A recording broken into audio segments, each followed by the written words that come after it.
নবী দেখলেন সব নেতারা সপ্তাহে কয়দিন কাবা ঘরের ভিতরে যায়? কি বার? সোমবার আর শুক্রবার। নবী চিন্তা করলেন আমি একটু কাবার ভিতরে ঢুকবো। কোন এক সোমবারের দিন সবার আগে আল্লাহর নবী কাবার চত্বরে চলে আসলেন। উদ্দেশ্য কিসের ভিতরে ঢুকবে? আল্লাহ রসুল বলেছেন যদি কোনো ব্যক্তি কাবার ভিতরে ঢোকে আর সে যদি তার এলমে মারফত চালু থাকে আর ওই কাবার ভিতরে বসে বসে যদি দোয়া করে আর ওখানে বসে যদি আকাশের দিকে তাকায়, ওই ব্যক্তি কাবার ভিতরে বসে আরশে আজিম দেখতে পায়। বাংলাদেশের একজন মানুষ ওই কাবার, দুইজন মানুষ ওই কাবার ভিতরে ঢোকার চান্স পেয়েছিলেন। তার ভিতরে একজন হচ্ছেন শহীদ প্রেসিডেন্ট জিয়াউর রহমান। তিনি কাবার ভিতরে ঢুকে নামাজ পড়ার সুযোগ পেয়েছিলেন।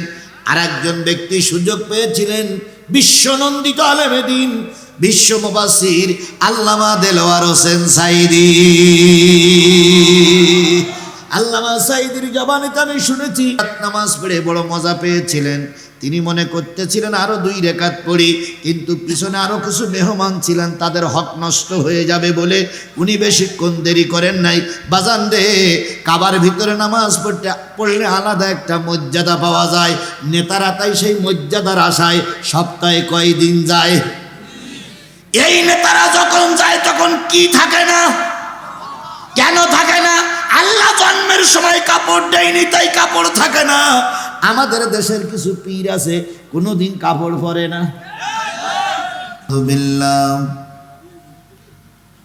ونعوذ بالله من شرور أنفسنا ومن سيئات أعمالنا من يهده الله فلا مضل له ومن يضلله فلا هادي له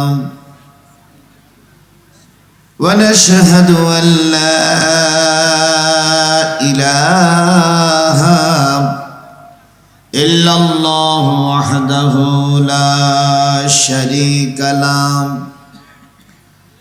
الذي أرسله بالحق بشيرا ونذيرا وداعيا إلى الله بإذنه وسراجا منيرا فقد قال الله تعالى في كلامه المجيد وفرقانه الحميد أعوذ بالله من الشيطان الرجيم بسم الله الرحمن الرحيم إن الله يأمركم أن تؤدوا الأمانات إلى أهلها وإذا حكمتم بين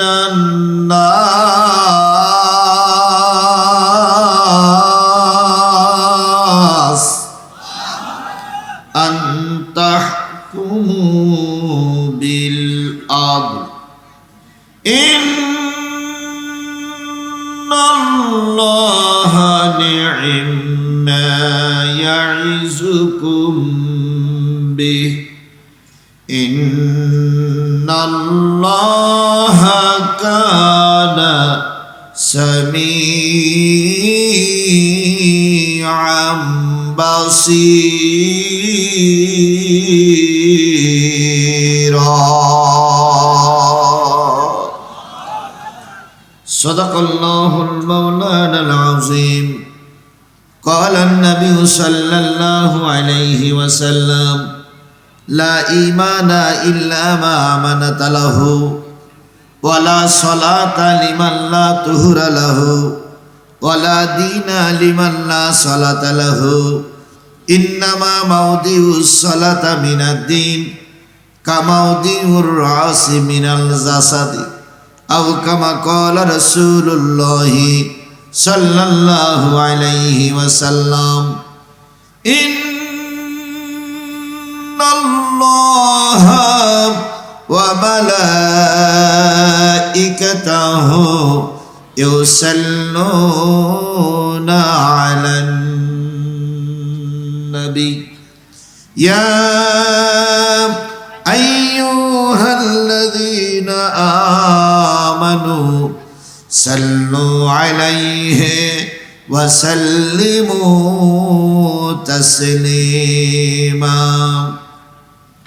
আল্লাহুম্মা সাল্লি আলা মুহাম্মাদিন ওয়া আলা আলি মুহাম্মাদ কামা সাল্লাইতা আলা ইব্রাহিম ওয়া আলা আলি ইব্রাহিম ইন্নাকা হামিদুম মাজিদ اللهم بارك على محمد وعلى آل محمد كما باركت على إبراهيم وعلى آل إبراهيم إنك حميد مجيد لا إله جوري جوري لا إله আরো জোরে লা ইলাহা লা ইলাহা লা ইলাহা ইল্লাল্লাহ মুহাম্মাদুর রাসূলুল্লাহ লা ইলাহা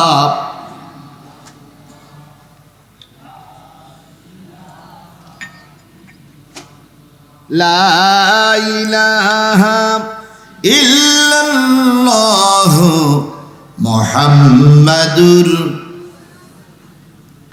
মা আমেনার কোলে একটি ছেলে জন্ম নিল আধার এলে বেলে মা আমেনার কোলে একটি ছেলে জন্ম নিল আধার এলে বেলে উঠল বাঁকা চাঁদ চাঁদ মামাটা চাইল ছেলের একটু আশীর্বাদ গাইল গজল ভ্রমরাওলি ধরল কোকিল সুর সুরের তোড়ে পাষাণ হৃদয় হলো যে ভাঙসুর বইল বাতাস শান্ত হয়ে হাওয়া যায় থেমে অত্যাচারীর বুকে কাঁপন যায় গো তারা ঘেমে মেঘ কেটে ঠিক বেলা বাড়ে বাড়ে ছেলেটিও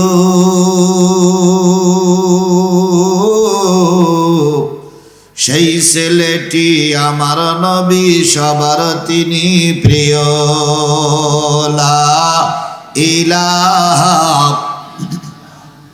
লা ইলাহা লা ইলাহা ইল্লাল্লাহ মুহাম্মাদুর রাসূলুল্লাহ লা ইলাহা লা ইলাহা লা ইলাহা ইল্লাল্লাহ মুহাম্মাদুর সকলে জবান খুলে একসাথে এক বাক্যে বলছি সাল্লাল্লাহু আলাইহি ওয়াসাল্লাম। নীলফামারী জেলার ডিমলা উপজেলার তুহিন বাজার হাই স্কুল মাঠে অনুষ্ঠিত হচ্ছে তুহিন বাজার সমাজ কল্যাণ পরিষদের উদ্যোগে 2 দিন ব্যাপী প্রথম বার্ষিকী তাফসিরুল কোরআন মাহফিল 29 ও 30 ডিসেম্বর রোজ রবি ও সোমবার 2 দিন ব্যাপী তাফসিরুল কোরআন মাহফিলের আজকের সমাপনী দিবস অর্থাৎ সোমবার, দ্বিতীয় দিনের 30 ডিসেম্বর সোমবারের তাফসীরুল কোরআন মাহফিলের শ্রদ্ধাভাজন স্বনামধন্য সম্মানিত সভাপতি, বিশিষ্ট আলেমে দ্বীন, হাজারো আলেমের ওস্তাজুল আসাতেজা জনাব অধ্যক্ষ মাওলানা সিটমিরগঞ্জ শালন গ্রাম কামিল মাস্টার্স মাদ্রাসা, আজকের এই মাহফিলের প্রধান উপদেষ্টা জনাব Mohammad Saiful Islam, officers in charge CBI Rangpur, আজকের মাহফিলের সম্মানিত প্রধান অতিথি জননন্দিত নেতা জনাব অধ্যক্ষ মোহাম্মদ আব্দুস সত্তার, ডিমলা কামিল মাস্টার্স মাদ্রাসা ডিমলা নীলভামারী, আজকের এই মাহফিলের অন্যান্য দাওয়াতি অতিথিবৃন্দ,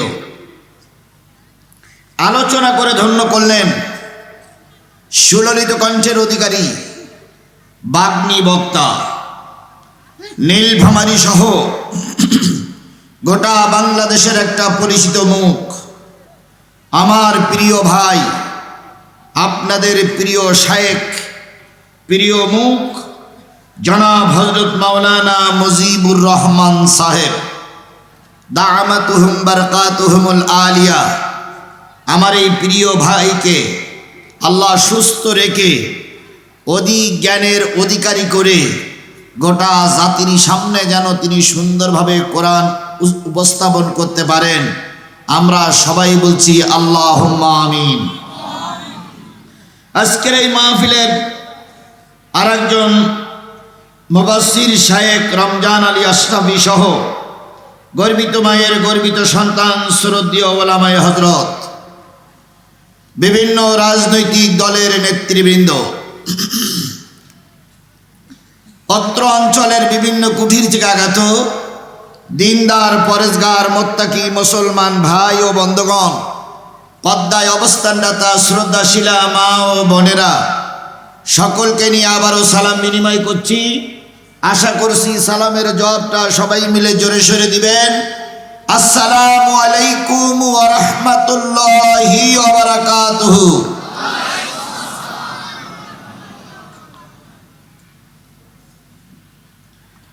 আল্লাহ পাকের দরবারে লক্ষ কোটি শুকরিয়া,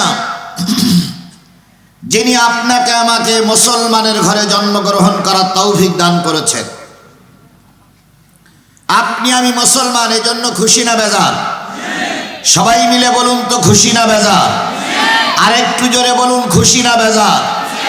আচ্ছা, আপনি মুসলমান, আমি মুসলমান, আপনারা মুসলমান, আমরা মুসলমান, এই যে মুসলমান, এটা কি আমরা ইচ্ছা করেই হয়েছি না আল্লাহ আমাদের মুসলমান বানিয়েছেন? কথা বলেন, কে মুসলমান বানিয়েছেন? আল্লাহ মুসলমান বানিয়েছেন। এই মুসলমান হওয়ার জন্য আমাদের কারোর পক্ষ থেকে দরখাস্ত করা লেগেছে? কারোর পক্ষ থেকে আল্লাহর কাছে হাজিরা দেওয়া লেগেছে? কারোর পক্ষ থেকে হরতাল আহ্বান করা লেগেছে? বিনা দরখাস্তে, বিনা আহ্বানে, বিনা চাওয়ায়, বিনা পাওয়ায় আল্লাহ আপনাকে আমাকে কি বানিয়েছেন? সবাই মিলে বলুন কি বানিয়েছেন? আবার দেখুন, মুসলমানের ভিতরে বিভিন্ন জাত এবং পদের মুসলমান আছে। কেউ শুধুমাত্র শুক্রবারের নামাজ পড়া মুসলমান, কেউ 2 ঈদের নামাজ পড়া মুসলমান, কেউ জীবনে একবার নামাজ পড়ে না, উনিও মুসলমান, কেউ কোরআনের মাহফিলগুলো হতে দেয় না, উনিও মুসলমান, কেউ আলেম ওলামাদের ফাঁসি দিয়ে আনন্দ মিছিল করে, উনিও মুসলমান, কেউ বড় হুজুরদের মেরে রক্তাক্ত করে আনন্দ করে, উনিও মুসলমান, কেউ মসজিদ বন্ধ করে দিয়ে আনন্দ করে, উনিও মুসলমান, আপনিও মুসলমান, আমিও মুসলমান। সব শ্রেণীর মুসলমান আমাদের সমাজে আছে না নাই? আল্লাহ বলতেছেন, কুনতুম খায়রা উম্মাতিন উখরিজাত লিন্নাস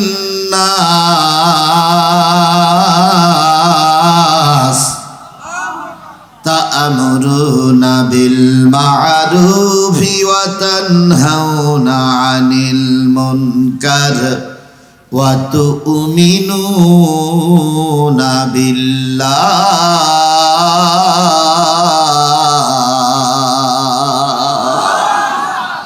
কোরআন তেলাওয়াতের পরে যারা আল্লাহু আকবার বলবে আল্লাহ তাদের জান্নাতে যাওয়ার পথ সহজ করে দিবেন। জোরে বলুন আল্লাহু আকবার। কুনতুম খায়রা উম্মাতিন, তোমরাই হলে সর্বোৎকৃষ্ট উম্মত। উখরিজাত লিন্নাস, মানুষের ভিতর থেকে তোমাদের বাছাই করে করে বের করা হয়েছে। কে বলছেন? আরো জোরে বলেন। তাহলে তোমরাই হলো উৎকৃষ্ট, বের করা হয়েছে কিসের ভিতর থেকে? মানুষের ভিতর থেকে। কিসের ভিতর থেকে বের করা হয়েছে বলে? এবার বলুন তো, পৃথিবীতে মানুষ কত? পৃথিবীতে মানুষ কত?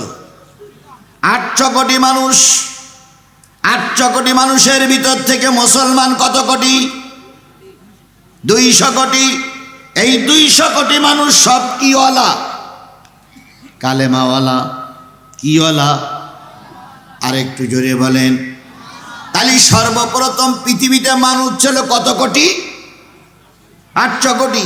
800 কোটির ভিতর থেকে আল্লাহ বাছাই করলেন কালেমাওয়ালা কয় কোটি? এই 200 কোটি মুসলমানের ভিতর থেকে বাংলাদেশে বসবাস করে কত কোটি? কত? কত কোটি বলেন না কেন? 18 কোটি। 18 কোটি সব কি মুসলমান? 1 কোটি বাদ দেন, তাহলে কয় কোটি? 17 কোটি মুসলমান কালেমাওয়ালা। আল্লাহ বলতেছে তোমরা ছিলে 800 কোটি, 800 কোটির থেকে 200 কোটি বাছাই করলাম। 200 কোটির ভিতর থেকে 17 কোটি কালেমাওয়ালা বাংলাদেশে মুসলমান বাছাই করলাম। এইবারে 17 কোটি মুসলমানের ভিতর থেকে দৈনিক 5 ওয়াক্ত নামাজ আদায় করে কয় কোটি? হাসলেন কেন ভাই আপনারা?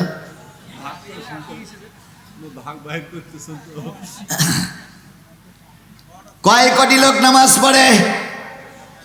1 কোটি হবে? 1 কোটি হবে? 1 কোটি যদি হয়, 17 জনের ভিতরে একজন নামাজি হবে। আমার দেশের লোক মুসলমান অনেক, কিন্তু নামাজি লোক অনেক নয়।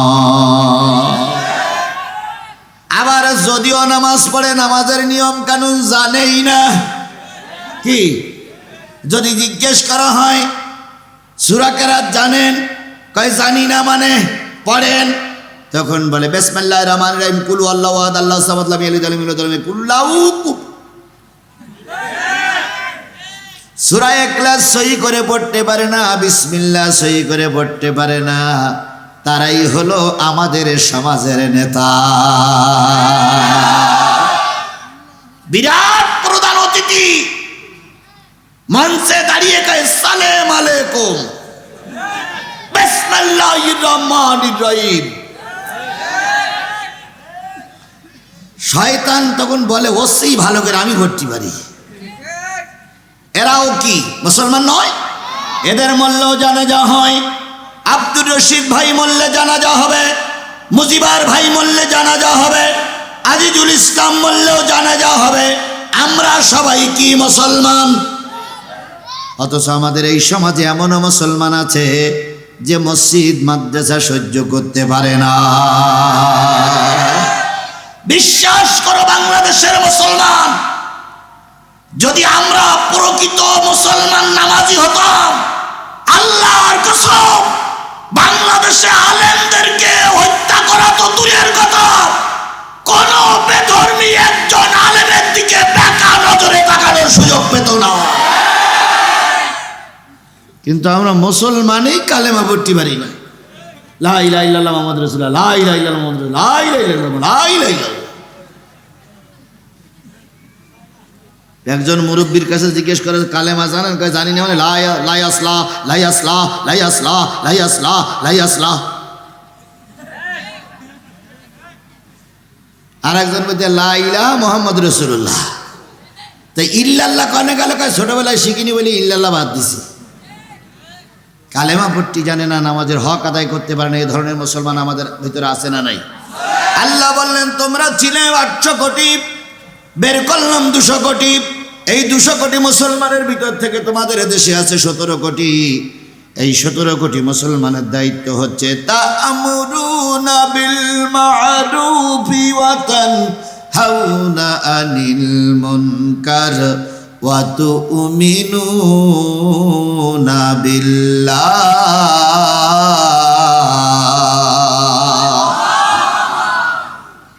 তোমাদের দায়িত্ব সৎ কাজের আদেশ করবে, অসৎ কাজের নিষেধ করবে। আর পুরাপুরি কার পরে ঈমান আনবে? আরো জোরে বলেন, কার পরে ঈমান আনবে? আমাদের এখান থেকে আজকের এই মাহফিলটা হচ্ছে 30শে ডিসেম্বর 2024 সাল।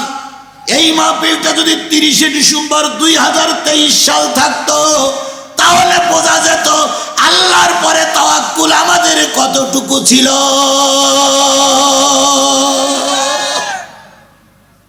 আল্লাহর ভয় থাক আর না থাক, পুলিশের ভয় ঠিক মতন ছিল। অনেক মাহফিলে পুলিশ গেছে, বাপ আর ছেলে ওয়াজ শুনতে গেছে, তা পুলিশ যেই মঞ্চে উঠেছে সেই বাপ বলছে খোকা বাড়িহাট। তো বলছে আব্বা কে বলতো ওয়াজ শুরু হইলো? কয় তুই বাড়িহাট, পুলিশ আইছে, লাইন খারাপ। হুজুরি তো ধরতে পারে, সেই সঙ্গে তোর আর আমারও ধরে নিয়ে যেতে পারে।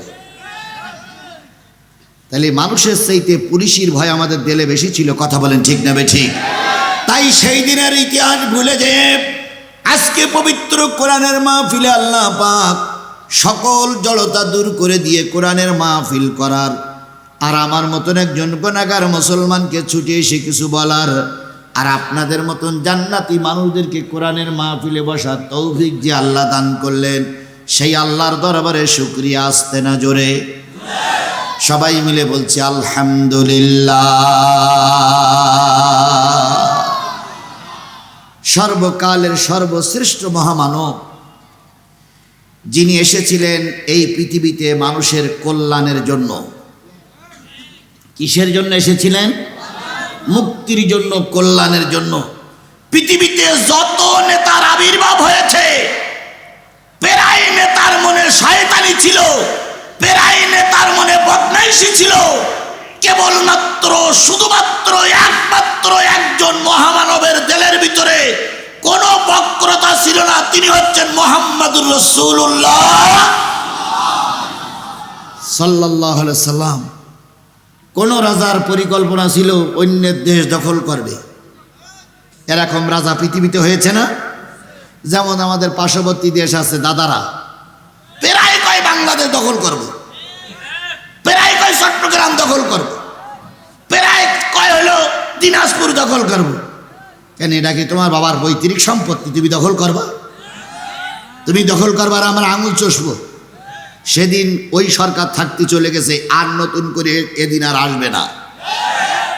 তাহলে কারোর কারোর টার্গেট দেশ দখল করার, আবার কারোর কারোর টার্গেট হলো আমি চিরকাল ক্ষমতায় থাকবো, তাই 41 সাল হোক আর 71 হোক, থাকবোই থাকবো। আমি মরে গেলেও আমার চেয়ারের থেকে কেউ নামাতে পারবে না। এরকম লোক বুঝি সমাজে ছিল না? এরকম লোক বুঝি আমাদের দেশেও ছিল না? আবার কেউ কেউ ক্ষমতার মস্তদে বসেই বলেছে ভাতে মারবো, পানিতে মারবো, চুপুইয়ে চুপুইয়ে মারবো। অথচ ওরা জানে না যে দুপুরবেলার বিরিয়ানি ভাত ওদের কপালে নাই। দুপুরবেলার বিরিয়ানি ভাত ওদের, এটা ওরা জানে না। এদিকে মানুষ বাঁচতেছে আর ওদিক জিজ্ঞেস করতেছে রান্না কত দূর? কয় ম্যাডাম বিরিয়ানি রান্না চলছে। ম্যাডাম বলতেছে রান্না চলুক, আমি এদিক পরিষ্কার করে এসে আরামে বিরিয়ানি খাবো। আল্লাহ বলল এই দুপুরবেলার বিরিয়ানি তোমার কপালে নাই। সুতরাং কেউ বিরিয়ানি খাওয়ার পক্ষে, কেউ মানুষ মারার পক্ষে, আর কেউ বা দেশ দখলের পক্ষে। এই জন্য বিরাট বিরাট মারণাস্ত্র তৈরি করে রেখেছে। আর আমার নবীর উদ্দেশ্য ছিল গোটা জাতি কিভাবে মুক্তি পেয়ে আল্লাহর জান্নাতে যাবে। বলুন তো নবীর জন্ম হয়েছিল কোন মাসে, কত তারিখে? 12ই রবিউল আওয়ালে। বলুন তো নবী যখন পৃথিবীতে এসেছিলেন তখন রাত না দিন? কথা বলেন, রাত না দিন? সবে সাদেক মানে রাতও না দিনও না। এখনো সূর্য উদয় হয়নি, এখনো সূর্য উদয় হয়নি, এখনো রাত শেষ হয়ে যায়নি, এখনো পরিষ্কার হয়নি। এমন একটা অবস্থায় আল্লাহর নবী দুনিয়ায় আসলেন। নবীজি যখন দুনিয়া আসলেন, নবীর ঘরে একটু আলো জ্বালানোর জন্য একটা লণ্ঠন জ্বালানো হবে। এই লণ্ঠনে একটু তেলও নবীর ঘরে ছিল না। উম্মে হানি সংবাদ পেয়ে চলে আসলেন, এসে দেখতেছেন নবীর ঘরটা অন্ধকার। উম্মে হানি নবীর ফুপি আম্মা আমেনাকে জিজ্ঞেস করলেন, ভাবি এত বড় একজন মহামানব আমাদের ঘরে আসলো, অথচ তোমার ঘরে আলো নাই। আমেনা কেঁদে কেঁদে বলে, বোন নবীর চেহারার দিকে তাকাইয়েছি আর আকাশের দিকে তাকাইয়েছি, নবীর চেহারার সঙ্গে কারোর মিল হয় না রে বোন। কিন্তু এমন একজন অসহায় নারী আমি, আমার ঘরে একটু লণ্ঠন জ্বালানোর মতন তেল নাই। আমেনা বর্ণনা করেছেন, আমি নবীকে নিয়ে রাতের ঘুমায়ে থাকতাম পেটে নিয়ে। কখনো কখনো মাঝরাত্রি ঘুম ভেঙে যেত, ঘুমিয়ে দেখতাম মাথার উপরে তারা আর চাঁদ খেলা করছে।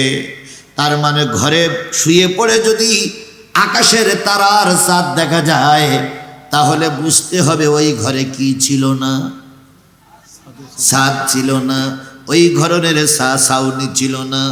আমেনা বলেছেন, আমি এমন একটা ঘরে নবীকে নিয়ে ঘুমাতাম, যেই ঘরের উত্তর পাশ থেকে বাতাস আসলে উত্তরের বেড়াগুলো ভেঙে যেত, দক্ষিণ পাশ থেকে বাতাস আসলে দক্ষিণ পাশ ভেঙে যেত।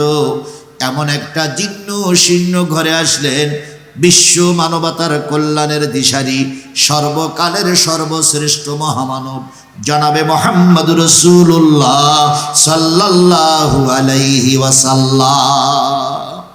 গোটা এলাকায় আওয়াজ হয়ে গেল, চাঁদের চেয়ে জ্যোতি সম্পূর্ণ একটা সন্তান আমিনার ঘরে জন্ম নিয়েছে। সুবহানাল্লাহি ওয়া বিহামদিহি। নবীজির ফুপি আম্মা উম্মে হানি পাশে ছিলেন না। তিনি সংবাদ পাইলেন আমিনার বুক জোড়া একটা সন্তান এসেছে। উনি এসে দেখে আল্লাহর নবীর মুখটা বিড়বিড় বিড়বিড় করে নড়তেছে। উম্মে হানি নবীকে কোলে তুললেন, দুই গালে দুটো চুমা দিয়ে কানের কাছে মুখটা লাগাই বললেন, ভাতিজা কি যে বলো তা তো বোঝা যায় না, তুমি কি বলতেছো তা তো বুঝতে পারি না, মুখ নাড়াও কেন? নবী যখন একটু বড় হলো, উম্মে হানি তখনও বেঁচে ছিলেন, তিনি নবীকে জিজ্ঞেস করলেন, ভাতিজা জন্মের পরে দেখেছিলাম তোমার মুখটা বিড়বিড়ি করে নড়তেছে, ঘটনাটিকে একটু খুলে বলবে?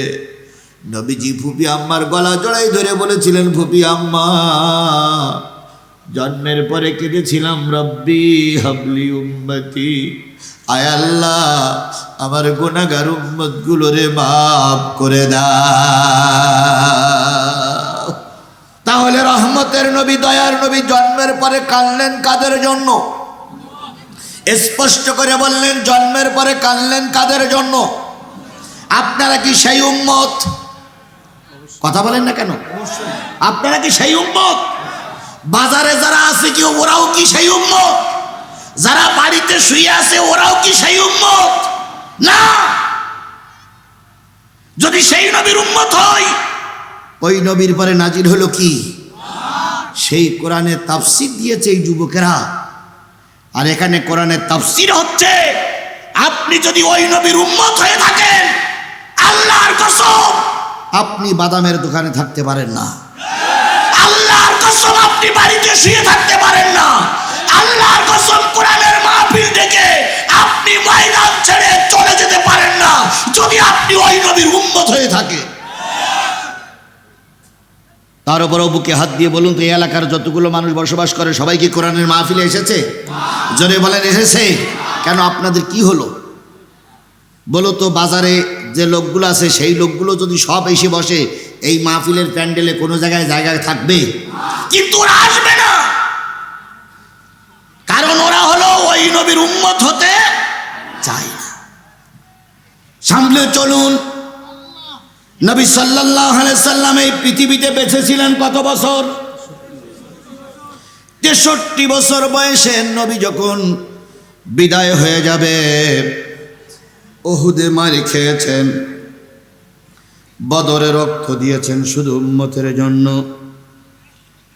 তায়েফে মার খাইলেন উম্মতের জন্য, মক্কায় মার খাইলেন উম্মতের জন্য, 3.5 বছর নবী জেল খাটলেন শুধুমাত্র এই উম্মতের জন্য।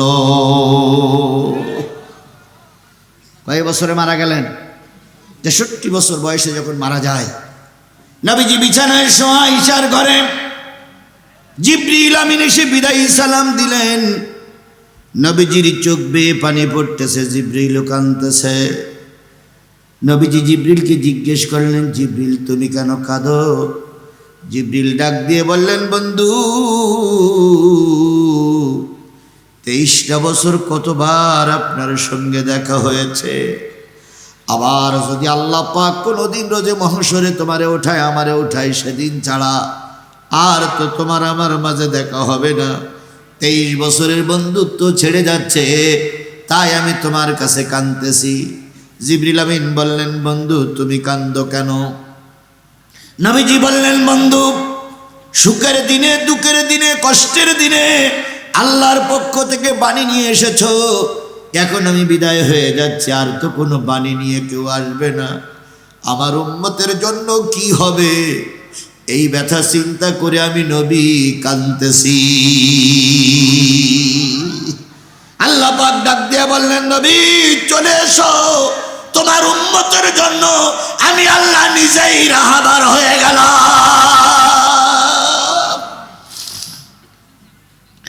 জিবরাইলের সঙ্গে কথাবার্তার পর্ব শেষ। আসলেন কে জান কবজ করার জন্য? মালিকুল মউত আজরাইল আলাইহিস সালাম।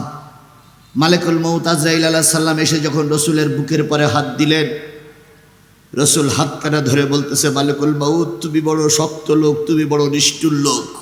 কেন? কয় আমি বুঝতেছি, আমি অনুভব করছি, গোটা পৃথিবীর যত বড় বড় পাহাড় আছে সব আমার বুকের পরে চাপিয়ে দিয়েছো। আমার কমজোরি গুনাহগার উম্মতগুলোর এত ভার সহ্য করতে পারবে না, তুমি হাতখানে একটু উঠাও। আজরাইল হাত উঠানোর পরে আল্লাহ পাক নিজে ডাক দিয়ে বললেন, হাবিব সময় হয়ে গেছে, চলে এসো। আজরাইল আলাইহিস সালাম মৃত্যুর সময় যে বুকের পরে চাপ দেবে, চাপ দেওয়ার পরে উম্মতের যে কষ্ট হবে, যাতে কষ্ট না হয় এ দায়িত্ব আমি স্বয়ং আল্লাহ নিজে হাতে নিয়ে নিয়েছি। তাহলে নবী মৃত্যুর সময় কাঁদতেছেন কাদের জন্য? আপনাদের জন্য, আমাদের জন্য। যদি আপনারা সেই উম্মত হয়ে থাকেন, যদি সত্যিকার সেই নবীর উম্মত হয়ে থাকেন, একটা লোক কোরআনের মাহফিল থেকে উঠবেন না, বরং যারা দাঁড়িয়ে আছেন বসার জন্য চেষ্টা করবেন। কারণ এই রসুলের কোরআনের আলোচনা হচ্ছে, দাঁড়িয়ে থাকলে রসুলের সাথেই বেয়াদবি হবে। দয়া করে দাঁড়ানো লোকগুলো বসলে খুশি হব। এরপরে কিয়ামতের দিন, মুসিবতের কালে আল্লাহ নবী সাল্লাল্লাহু আলাইহি সাল্লামকে সবার আগে উঠানো হবে। রোজে মহাশরের ময়দানে কাউকে এখন উঠানো হয়নি। ফেরেশতারা কবরের পাশে যেয়ে বলবে, ইয়া রাসূলুল্লাহ উঠে আসেন, ইয়া হাবিবাল্লাহ উঠে আসেন, ওগো আল্লাহর নবী উঠে আসেন। নবীজির কবরটা ফাঁক হয়ে যাবে। নবী মাথা উঁচু করে দেখবে, রোজে মহাশরের ময়দানে একটাও মানুষ নাই, সমস্ত মানুষটা ময়দান শূন্য। নবীজি আবার কবরের ভিতরে শুয়ে পড়বেন। জিবরিল আমিন বলবেন, কি হলো উঠলেন না? কয় না না জিবরিল, আমি উঠবো না, আমার সব পাপী উম্মতগুলোরে জাহান্নামে দিয়া আল্লাহ আমাকে জান্নাতে যাওয়ার আহ্বান জানিয়েছে, আমার উম্মত ছাড়া আমি একা একা জান্নাতে যাব না। আল্লাহ পাক স্বয়ং সিয়ার থেকে নিচে নেমে এসে রাসূলকে সম্বোধন করে বলবে, হাবিব এই কালেমার জন্য তায়েফে মার খেয়েছো, এই কালেমার জন্য উহুদে মার খেয়েছো, এই কালেমার জন্য 5 দিন 6 দিন পেটে পাথর বেঁধে থেকেছ, খাওয়া হয়নি। এই কালেমার জন্য শিয়াবে আবু তালেবের 3.5 বছর জেল খেটেছ। এই কালেমার জন্য রক্ত দিয়েছ। এই কালেমার জন্য এই উম্মতের জন্য মারি খেয়েছ। আমি আল্লাহ নিজেই ওয়াদা করছি, যে উম্মতের জন্য সুপারিশ করবে আমি তাকে মাফ করে তোমার সঙ্গেই জান্নাতে দিয়ে দেব। তাহলে বলুন তো, নবী পরকালের দিন, রোজে মহাশরের দিন কাঁদবেন কাদের জন্য? পৃথিবীতে এসে কেঁদেছিলেন কাদের জন্য? মৃত্যুর সময় কাঁদলেন কাদের জন্য? কবরে এখন শুয়ে শুয়ে কাঁদতেছেন কাদের জন্য? আপনারা কি সেই উম্মত? আমরা কি সেই উম্মত? যদি সেই উম্মত হয়, করজোর অনুরোধ করছি, যে যেখানে জায়গা পান বসে পড়ে বসুন, বসুন। শীতে দাঁড়াই আছেন, আপনারাই কষ্ট পাচ্ছেন, বসুন। আরেকটা দাবি করে হচ্ছে, যদি রসুলের উম্মত হন কোরআনের মাহফিলে এসে বসুন। আর যদি উম্মত না হয়, অন্য ধর্মের লোক হন, আশা লাগবে না। আর যদি মুসলমানের বাচ্চা হন, অবশ্যই আপনাকে কোরআনের মাহফিলে আসতেই হবে। কোরআন কি শুধু এই রশিদ সাহেবের জন্য আর আমার জন্য নাজিল হয়েছে? কোরআন কি মাওলানা আব্দুল সাত্তারের জন্য নাজিল হয়েছে? কোরআন কি আপনাদের জন্য নাজিল হয়নি? জোরে বলেন, আপনার আমার সকলের জন্য কোরআন নাজিল হয়নি? তাহলে আমরা বসে কোরআন বলতেছি, কোরআন শুনতেছি, আপনি বাজারের দোকানে কেন? নিশ্চয়ই আপনি মুসলমানের কলঙ্ক, নিশ্চয়ই আপনি কলঙ্কিত মায়ের সন্তান। নতুবা কোরআনের মাহফিলে আমরা আসলাম, তোমাকে কে আসতে নিষেধ করলো? সুতরাং 5 মিনিট সময় দিলাম। এই 5 মিনিটের ভিতর দাবি করব, যদি মুসলমানের বাচ্চা হন সবাই কোরআনের মাহফিলে চলে আসবেন। আল্লাহ পাক সকলকে কোরআনের মাহফিলে কবুল করুক। তাহলে যে রসুল এত কান্না কানলেন, সেই রসুলের নাম শোনার পরে দুরূদ শরীফ পড়া দরকার আছে না নাই? সেই রসুলের নামে প্রাণ ঢালা দুরূদ আর সালাম দিয়ে শুরু করছি। সকলে মিলে বলছি, সাল্লাল্লাহু আলাইহি ওয়াসাল্লাম। রসুল আমার ভালোবাসা, রসুল আমার আলো আশা, রসুল আমার প্রেম বিরহের মূল আলোচনা, রসুল আমার কাজে কর্মের অনুপ্রেরণা, রসুল আমার ভালোবাসা। নেতার মতন নেতা আমি পাই না যখন খুঁজে, কান্দি এবং কান্দি শুধু এই দুটি চোখ বুজে, তখন তোমার বদর উহুদ যোগায় মন্ত্রণা,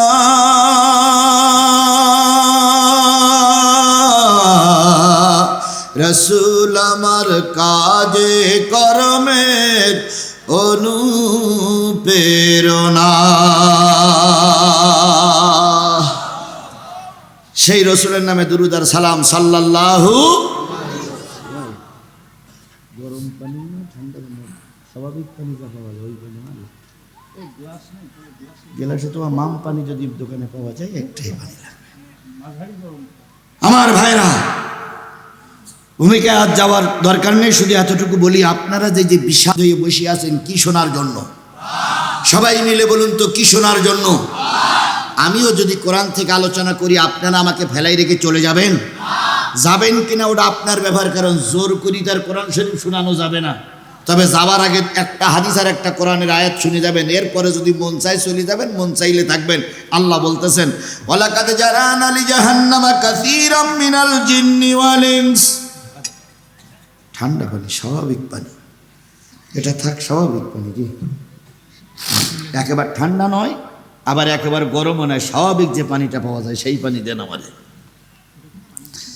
আল্লাহ বলতেছেন, ওয়ালাকাদ জারানা লি জাহান্নামা কাসীরাম মিনাল জিন্নি ওয়াল ইনস লাহুম কুলুবুন লা ইয়াফকাহুনা বিহা ওয়া লাহুম আয়ুনুন লা ইবসিরুনা বিহা ওয়া লাহুম আযানুন লা ইয়াসমাউনা বিহা উলাইকা কাল আনআম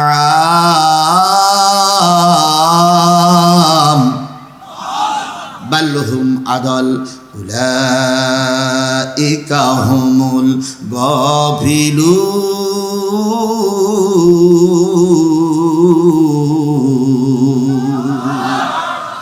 রব্বুল আলামিন বলে, বান্দা শোনো, কিয়ামতের দিন যেদিন আমি বিচারক হয়ে বিচার শুরু করব, সেদিন তোমাদের সামনে জান্নাত চলে আসবে, জাহান্নামও চলে আসবে। এখন মানুষের সামনে জান্নাতও নাই, জাহান্নামও। কিয়ামতের দিন জান্নাত দেখা যাবে, জাহান্নাম দেখা যাবে। যাদেরকে আল্লাহ জাহান্নামে দিবেন তাদের অনেকগুলো দোষের ভিতরে একটা দোষ হচ্ছে লাহুম কুলুবুন লা ইয়াফকাহুনা বিহা, তাদের অন্তর আছে কিন্তু অন্তরে জায়গা নাই। কিসের জায়গা নাই? আর একটু জোরে বলেন, স্পষ্ট করে বলেন, কিসের জায়গা নাই? তাই আল্লাহর ভাষায় বলা হলো, যাদের দিলে কোরআন ভালো লাগবে না তারা যাবে আল্লাহর জাহান্নামে। আল্লাহর কথা সঠিক না বেঠিক? আর একটু জোরে বলেন, সঠিক না বেঠিক? আল্লাহ বললেন, যারা কোরআন শুনবে না, কোরআন যাদের দিলে জায়গা দেবে না, তারা যাবে জাহান্নামে।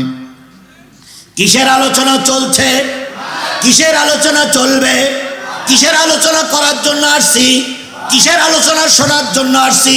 খালি কোরআনের আলোচনা চলছে। এই কোরআন যদি কারোর দিলে জায়গা না পায়, কোরআন যদি কারোর দিলে ভালো না লাগে, আল্লাহর ভাষায় ওই দিলটা যাবে জাহান্নামে। এ জাতীয় দিলের মানুষ আছে না নাই? আরো জোরে বলেন, আছে না নাই? সারা রাত ধরে যাত্রা দেখে, কোনো সমস্যা হয় না। সারা রাত জেগে জেগে টেলিভিশন দেখে, কোনো সমস্যা হয় না।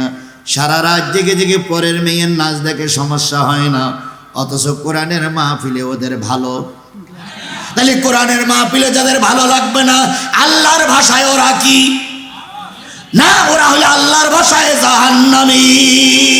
তাহলে আজকের বাজারে এখনো যারা ঘুরে বেড়াচ্ছেন আল্লাহর ভাষায়, আপনারা দোজখী।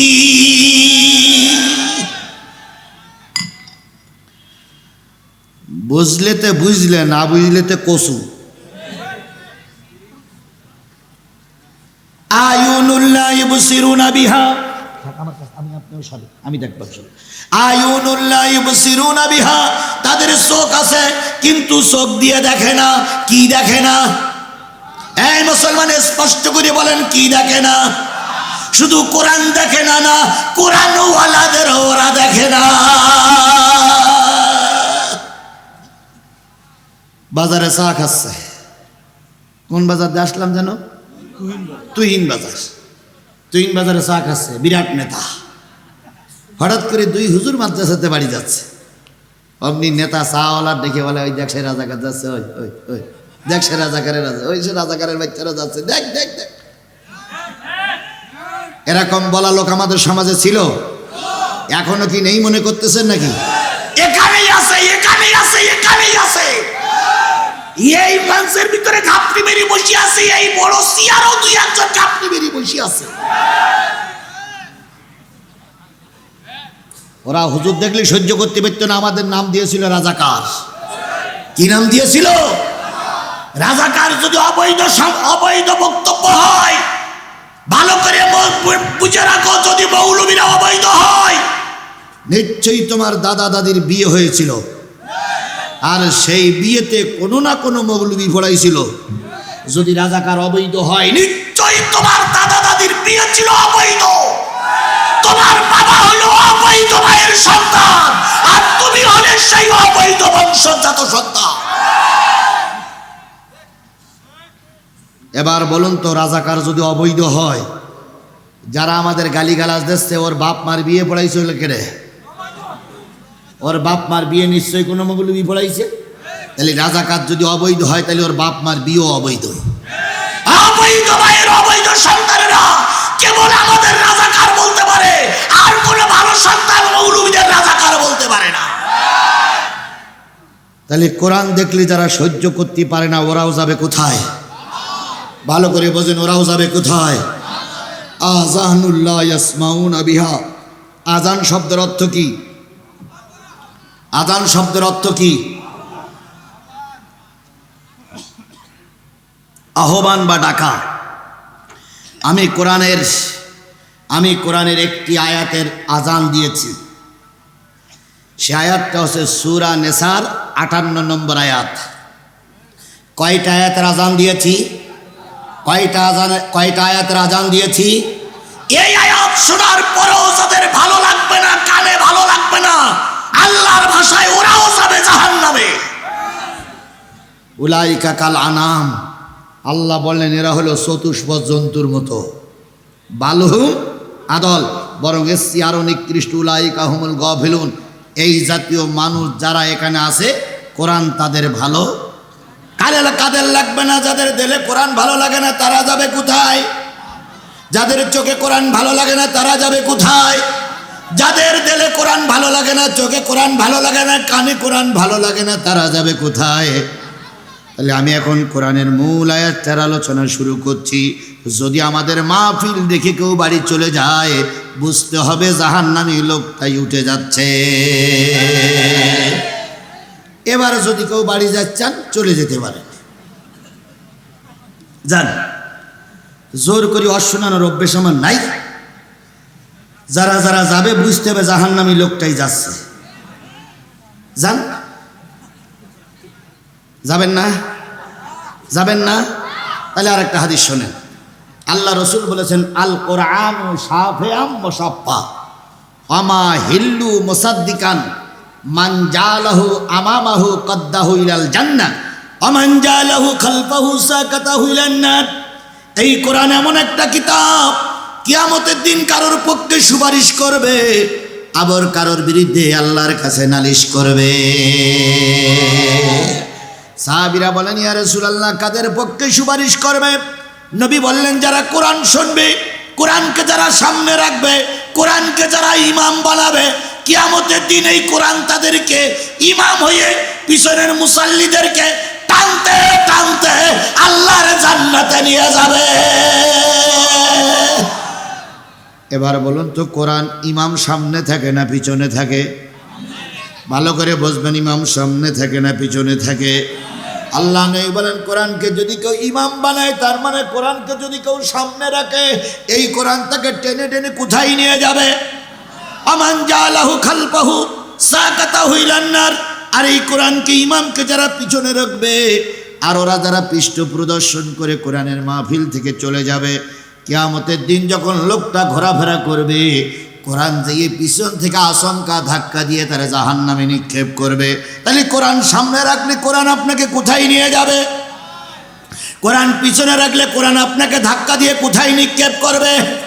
এইবার এই মজলিস থেকে যদি একটা লোক উঠে যায়, তার পিছনে পড়বে কি? এই আমার পিছনে যে লোকগুলো আছে মঞ্চে বসে, এনারা যদি উঠে যায় তাহলে এনাদের পিছনে পড়বে কি? তাহলে কোরআন পিছনে ফেলাই রেখে চলে গেলে কোরআন ধাক্কা দিয়ে আপনাকে কোথায় নিক্ষেপ করবে? আর কোরআন যদি সামনে রাখি, কোরআন আমাদের টেনে টেনে কোথায় নিয়ে যাবে? তাহলে কোরআনের সঙ্গে আমরা জান্নাতে যেতে চাই না কোরআনের ধাক্কা খেয়ে জাহান্নামে যেতে চাই? কোথায় যেতে চান? কারা কারা কোরআনের সঙ্গে জান্নাতে যেতে চান? দুই হাত উঁচু করে মালিকের দেখাইয়া দেন।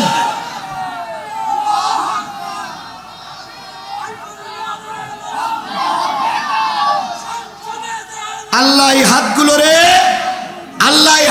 রে কোরআনের জন্য কবুল করুক। সকালে মিলে বলেন আমিন। নারায়ে তাকবীর। হাত উঁচু করে কারে দেখালেন? আল্লাহ কি আপনার হাত উঁচু করে দেখতে পেয়েছে? পাইনি। কি করি পাবে? মাথার উপরে সামিয়ানা, এই সামিয়ানার ভিতর দিয়ে আল্লাহ দেখতে পাইছে? এ বিশ্বাস আপনাদের হয়? হয়? জোরে বলেন হয়? তাহলে ভোট কেন্দ্রে যখন একটা জায়গায় 70টা ভোট দিলেন, তখন আল্লাহ দেখতে পাইনি? তা দিলেন কে? দিলেন।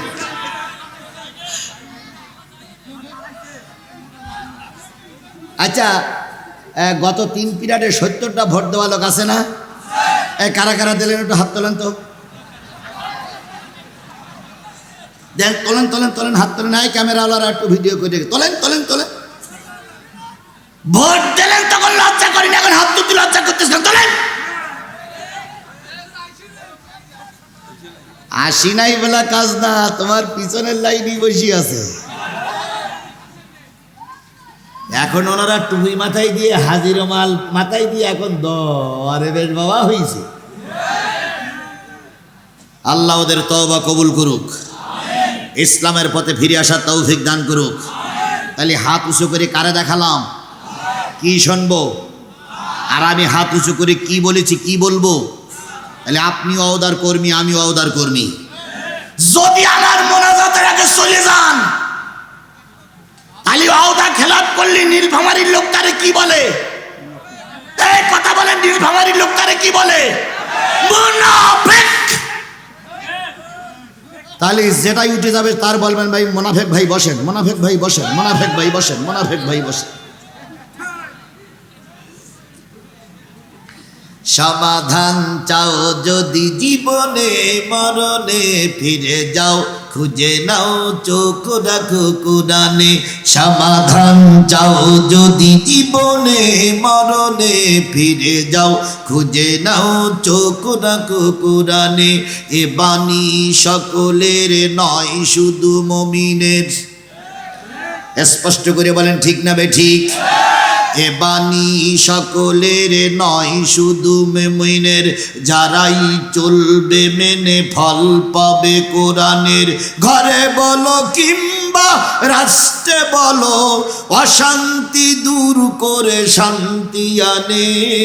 সমাধান ও সমাধান চাও যদি জীবনে মরণে, ফিরে চাও খুঁজে নাও চোখ রাখো কোরআনে। সমাধান চাও যদি জীবনে মরণে, ফিরে যাও খুঁজে নাও চোখ রাখো কোরআনে। সেই কোরআনের মাহফিল আমাদের শেষ পর্যন্ত আল্লাহ পাক কবুল করুক। সকলে মিলে বলুন আমিন। কিছু লোক মনে মনে ভাবতেছে যে যেভাবে চারিদিক দিয়ে বানবন্দি দিয়ে নিয়ে আসতেছে আমাদের, আজকে মনে হয় ফজরের নামাজ না পড়েই ছেড়ে দেবে না। এরকম একটা কিছু কিছু লোক ভয় পাচ্ছে না ভাই।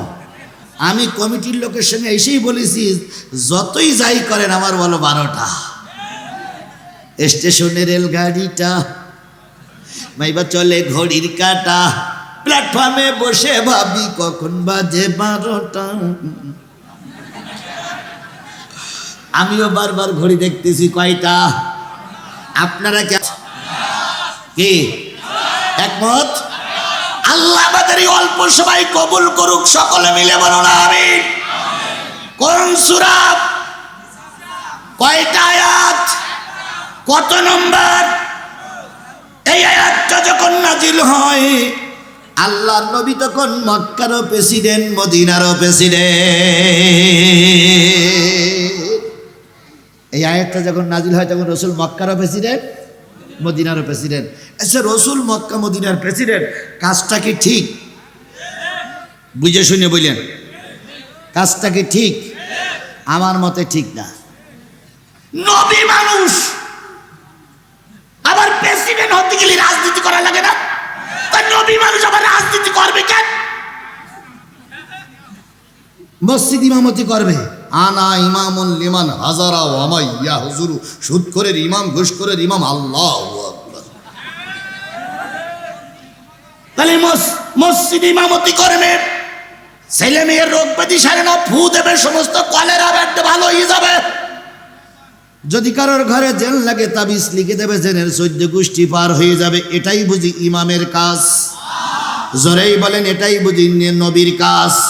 তাহলে নবী যদি রাজনীতি করা জায়েজ হয়, আজকে আলেমরা সমাজে রাজনীতি করবে, তোমরা নাক ছিটকাও কেন? আজকে আলেমরা দেশের এমপি মন্ত্রী হবে, তোমাদের কলিজায় আঘাত লাগে কেন? তাহলে বুঝতে হবে আবু জেহেল মরে গেছে, কিন্তু আবু জেহেলের প্রেতাত্মারা আজও বেঁচে আছে। হুজুররা রাজনীতি করুক, এটাকে সবাই চায়? জোরে বলেন, সবাই চায়? হুজুররা রাজনীতি করে না বলেই বাতিলিরা ময়দান দখল করে আছে। যদি হুজুররা রাজনীতি করত, যদি হুজুররা রাজনীতি অঙ্গনে আসতো, আল্লাহর কসম, এই ফ্যাসিস্ট, এই ফেরাউনের বাচ্চা 15.5 বছর আমাদের মাথার পরে জগদ্দল পাথর হয়ে বসে থাকতে পারত না। এক হুজুররা রাজনীতি করিস, আর এক হুজুররা ফতোয়া দিয়েছে রাজনীতি করা জায়েজ নেই। তারপরে আবার কি বলে, ওই আল্লামা সাঈদীর ব্যাপারে বলেছে, আল্লামা সাঈদী যদি মারা যায় আর মারা যাওয়ার পরে যদি কোনো জায়গায় কবর দেওয়া হয়, ওই কবরের পরে যদি ঘাস হয়, উক্ত ঘাস যদি কোনো গরুতে খায়, উক্ত গরুর দুধ এবং গোশত খাওয়া হারাম। ফতোয়ায়ে আমিনিয়া, কেফাতিয়া, শরিয়ায়ে হাকে বেকায়া, তারপরে কুতুবে রব্বানি, ওয়াসকারে সামদানি, ভারত থেকে আমদানি, জনাব কু কা উ আ রহমাতুল্লাহ আলাই। এরকম লম্বা লম্বা ফতোয়া দেওয়া লোক আমাদের সমাজে ছিল কি ছিল না? যারা বলেন ছিল কি ছিল না? কোনো সমস্যা চলবে চলবে চলবে চলবে, কতক্ষণ? সারা রাত চলবে।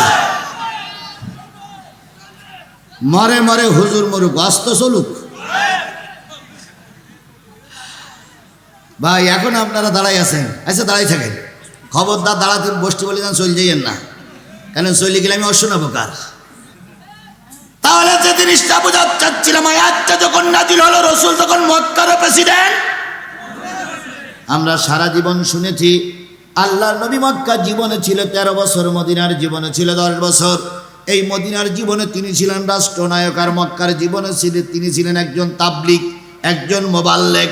তাহলে আজকে শুনলাম এই আয়াতটা যখন নাজিল হলো, রসুল তখন মক্কারও প্রেসিডেন্ট, মদিনারও প্রেসিডেন্ট। যাচ্ছি সেই জায়গায়, এই আয়াতটার পরেই কথা বলবো। প্রেক্ষাপট শানে নজরুলটা না বললে বুঝি আসবে না, তাই প্রেক্ষাপট বলতেছি। এই আয়াত নাজিল হওয়ার আগে আল্লাহর নবী সাল্লাল্লাহু আলাইহি সাল্লাম মক্কার জীবনে ছিলেন কত বছর? 13 বছর। 13 বছর বয়সের, 13 বছর নবুয়তের জিন্দেগির শেষের দিকে সে নবীজির মনে মনে একটু ইচ্ছা হলো, প্রতি সোমবার আর প্রতি শুক্রবারের দিন নেতারা কাবা ঘরের ভিতরে ঢোকে। নেতারা যখন কাবা ঘরের ভিতরে ঢোকে, কারোর পরনে কাপড় থাকে না। লোকেরা জিজ্ঞেস করে, নেতা কাপড় পরো না কেন?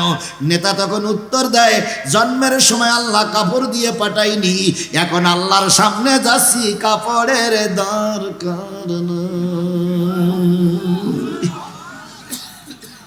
কি সুন্দর ফতোয়া!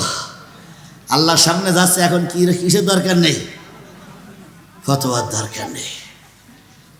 আমাদের দেশে এক হুজুর আছে, বাঙালি হুজুর বলে পরিচিত। এক মারফতি পীর সাহেব ওয়াজ করেছে, তা ওয়াজ করিয়ে পানিও নেয়নি, কুলুকও করিনি। তো হুজুর জিজ্ঞেস করছে, ভাই পানিও নিলেন না, কুলুকও নিলেন না? তখন মারফতি হুজুর বলতেছে, যে পানির জন্য কারবালা প্রান্তরে হোসেন মারা গেল, সেই পানি আমি এই জায়গায় লাগাই কি করি ভাই?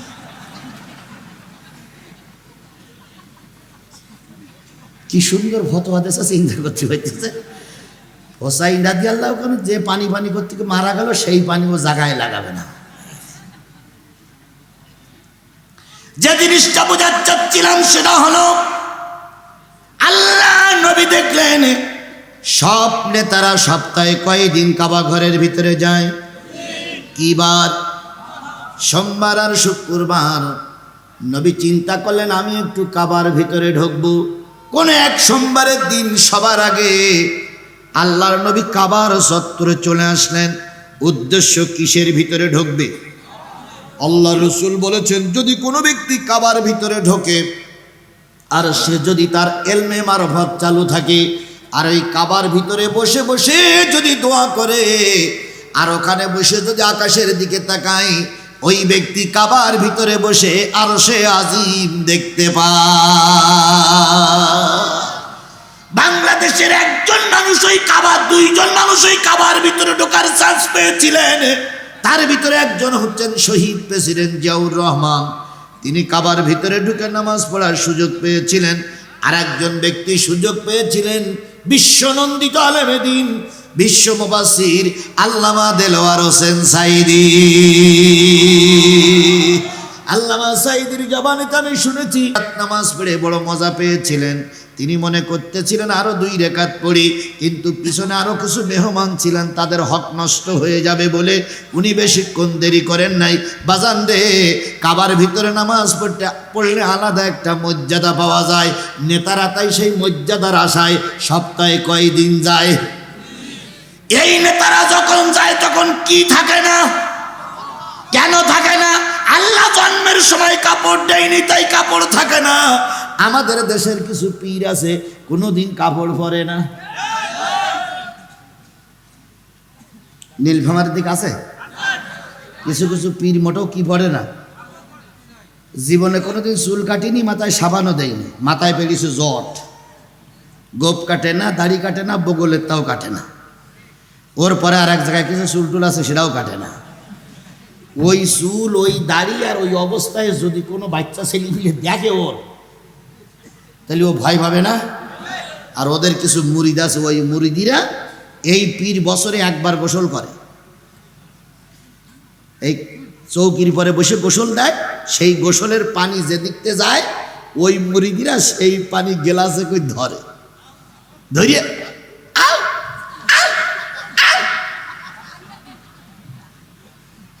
আচ্ছা ওই মুরিদির ভিতরে শিক্ষিত দুই একজন আছে না নাই? তাহলে তুই যে পানি খাচ্ছিস কত জায়গা ধুয়ে আসছিস, কি বলেন কত জায়গা ধুয়ে আসতেছে না? মাথার থেকে শুরু করে কত জায়গা ধুয়ে নিচে দেখতেছে। তুই একটা শিক্ষিত মানুষ, ও পানি খাইস কি করে? পানির ভিতরে আগুন জ্বলে, পানির ভিতরে আগুন জ্বলে, ঝড় বাতাসে নেবে না। খাজা বাবার মুরিদ হইলে নামাজ রোজা লাগে না। পানি গড়গড়াইয়া পড়তাছে, হে বাবা আমায় ডাকতাছে, আয় রে মানিক আমার বুকে আয়। বুকের ভিতর আছে প্রাণ, তার ভিতরে মেশিন গান, ভান্ডারি বাবা আমায়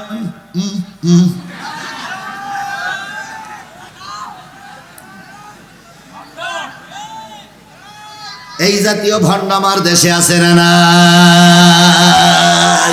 আলামিনের নবী কিসের ভিতরে ঢুকবে? কিন্তু নবী কি কাপড় খুলে ঢুকবে না কাপড় পরিধান করে ঢুকবে? আল্লাহ নবী সবার আগে কাবার চত্বরে উপস্থিত হলেন, তখনও কাবার দরজা খোলা হয় নাই। কাবার ভিতরে সর্বপ্রথম আসতেছে কাবার মুয়াজ্জিন, কাবার খাদেম, তিনি এসে তালা খুলবেন, কাবা পরিষ্কার করবেন, নেতারা কাপড়গুলো খুলবে, একবার অরিজিনাল ঘন্টা বের করে ভিতরে ঢুকবে। ওদের একটু লজ্জাও নাই, ঢুকে যার যা মন চাই সে তাই বলবে, বলে কই চলে আসবে। ও আমার জাতি, আল্লাহর নবী সবার আগে গেলেন, তখনও কাবার খাদেম আসি নাই, কাবার মুয়াজ্জিন আসি নাই, কাবার খাদেম আসি নাই। কিছুক্ষণ পরে কাবার খাদেম আসলো, নবীকে দেখে বলতেছে, কে তুমি? কয় তুমি কে? কয় আমি কাবার খাদেম। নাম কি? ওসমান ইবনে তালাহা। ভাই আমার, আমি হলাম কুরাইশ বংশের মানুষ, আমার পিতার নাম আব্দুল্লাহ, আমার বাবার নাম আব্দুল মুত্তালিব, আমার বাবার নাম হচ্ছে আব্দুল্লাহ, আমার নাম মোহাম্মদ, আমার দাদার নাম আব্দুল মুত্তালিব, আমি কুরাইশ বংশের মানুষ, আমাকে একটু কাবায় ঢুকতে অনুমতি দাও। কাবার যিনি মতোয়াল্লি, কাবার যিনি চাবিওয়ালা, উনি বলতেছে, তুমি একটা অপবিত্র লোক, কাবায় ঢোকা যাবে না। কি লোক? রসুল অপবিত্র, আর ওরা যারা ন্যাংট হয়ে ঢুকতেছে ওরাই পবিত্র।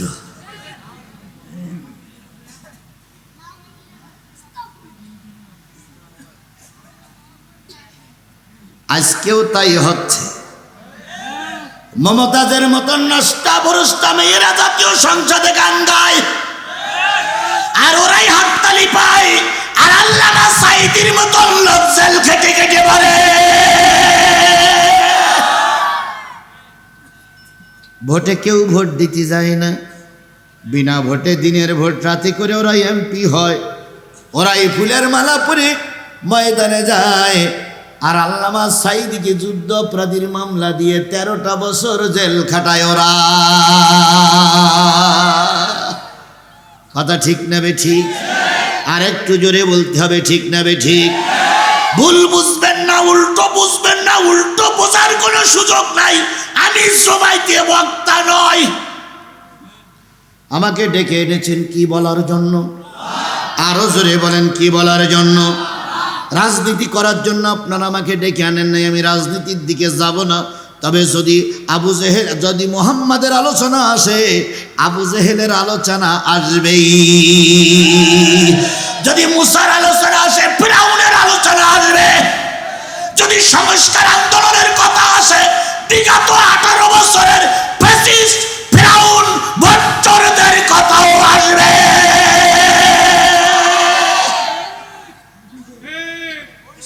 কি কায়দায় বলেছিল, আমরা পালাই না,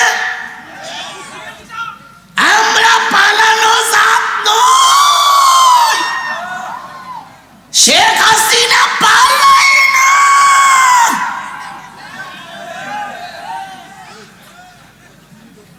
বলেনি বলেনি বলেনি বলেনি। আর কি কায়দায় বলতেন, খেলা হবে খেলা হবে।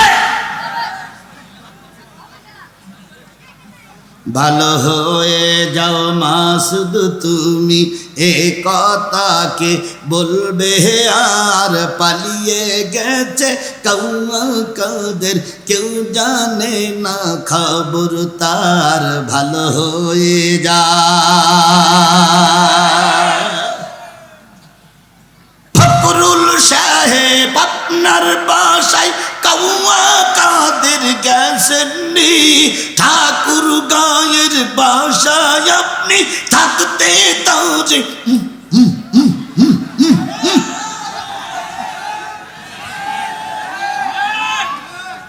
ফখরুল সাহেব আপনার বাসায় কাদের গেছেননি, ঠাকুর গায়ের বাসায় আপনি থাকতে তারে দেশনি, তার সাথে যে হিসাব বাকি, হায় হায়, তার সাথে যে হিসাব বাকি আছে কোটি জনতার, পালিয়ে গেছে কাদের, কেউ জানে না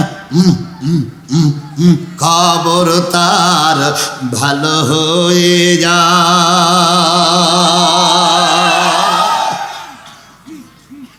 যদি বলেন হুজুর রাজনীতি করবেন না, তো এসব কথা বলতেছে না, এদের কারণে 16 সাল মানুষ জীবন দিয়েছে, এদের কারণে কোটি কোটি সম্পদ লুট হয়েছে, এদের কারণে 15টা বছর আমরা ভোট কেন্দ্রে যেতে পারিনি। এদের কথা বলা যাবে না, কোন বিয়াদব বলেছে বলা যাবে না, চিৎকার থেকে ছিঁড়ে ফেলবো।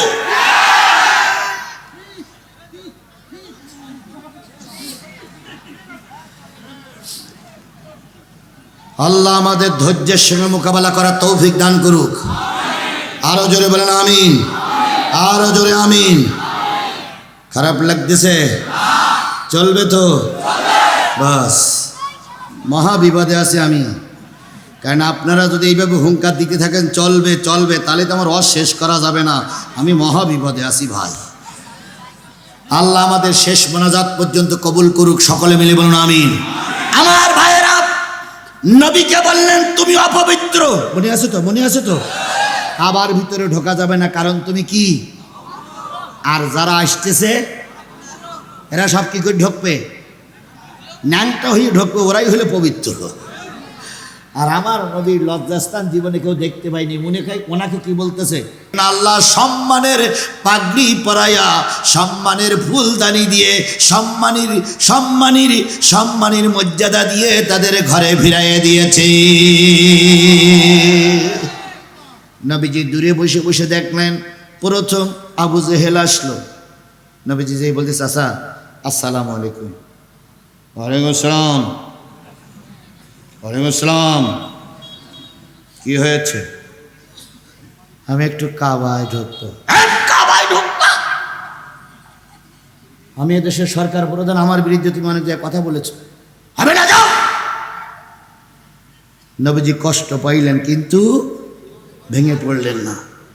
আবুল আহাব আসতেছে, চাচা মুরব্বী আসসালামু আলাইকুম, কাবায় ঢুকবো না, তোমারই কারণে আজকে আমার সমাজে মান সম্মান সব শেষ, তুমি কাবায় ঢুকতে পারবে না। ক্ষমতার জোরে অনেক 3 নম্বর ছাগলের বাচ্চারা অনেক ক্ষমতার জোর দেখাইছে। কথা বলেন, কথা বলেন, কথা বলেন। নীলফামারীর ইতিহাস আমার জানা আছে। শুধু কি একটা অপরাধের দায়ে 8 জন না 10 জন ছেলেকে বিভিন্ন জায়গা থেকে ধরে ধরে কারো চোখ উল্টি ফেলানো হয়েছিল, কারোকে রাজপথে গুলি করা হয়েছিল, কারোকে গুম করা হয়েছিল। যারাই গুম করে দিয়েছিল তাদের মা আর বাবার কান্নার কারণে আজকের সেই পার্টি দেশ ছেড়ে কুকুরের মতন পালাই যেতে বাধ্য হয়েছে। আল্লাহ কিন্তু ধরে না, ধরলে আল্লাহ। আমার ভাইয়েরা, নবীজি সন্ধ্যা পর্যন্ত বসে থাকলেন। সন্ধ্যার পরে নেতারা যখন সবাই চলে যাচ্ছে, আল্লাহর নবী সাল্লাল্লাহু আলাইহি সাল্লাম যখন কাবার দরজা বন্ধ হচ্ছে, পিছন দিক থেকে যে বললেন, ভাই আমার সকালবেলা সুযোগ দেওনি, নেতা আসবে। এখন নেতারা সব চলে গেছে, ওই নেতারা সন্ধ্যা হলে আর কেউ ফিরে আসবে না। তুমি কাবা তালা মারার আগে, কাবা বন্ধ করার আগে একটিবার আমাকে সুযোগটা দাও, আমি কাবার ভিতরে একবার ঢুকবো। কাবার ভিতরে কি আছে? ইব্রাহিম আলাইহিস সালামের ছবি আছে, মরিয়মের ছবি আছে, ইসমাইল আলাইহিস সালামের মূর্তি ছিল। এইগুলো আমি একটু দেখবো। কাবার মালিকের সঙ্গে আমি একটু আরজি পেশ করব। কাবার মালিক আমারে নবুয়াত দিয়ে পাঠাইছে। আবু জেহেল আমাকে মারে, রাজপথে মারি খেতে হয়, রাজপথে গুলি খেতে হয়, সহ্য করতে পারি না। তাই কাবার মালিকের সঙ্গে একটু কথা বলবে, একটু সুযোগ আমারে দাও। ওসমান ইবনে তালহা বললেন, হবে না, হবে না, হবে না। নবী সাল্লাল্লাহু আলাইহি সাল্লাম সব কিছু শুনে যখন কাবায় তালা দিয়ে চাবিটা নিয়ে যখন তালাওয়ালা চাবিওয়ালা ওসমান ইবনে তালহা চলে যাচ্ছে, নবী তখন বলতেছে, ভাই যাওয়ার আগে একটা কথা শুনে যাও। সুবহানাল্লাহ। যাওয়ার আগে একটা কথা শুনে যাও। কয় কি? কয় ওই যে চাবি তুমি আমার কাছে দিলে না, কাগজ আছে? কয় কেন? কলম আছে? কয় কেন? আজকে দিন তারিখ জানো? কয় কেন? দিন তারিখ দিয়ে কাগজে কলম দিয়ে লিখে রাখো, ওই চাবি একদিন নবী মুহাম্মাদের হাতে আসবে।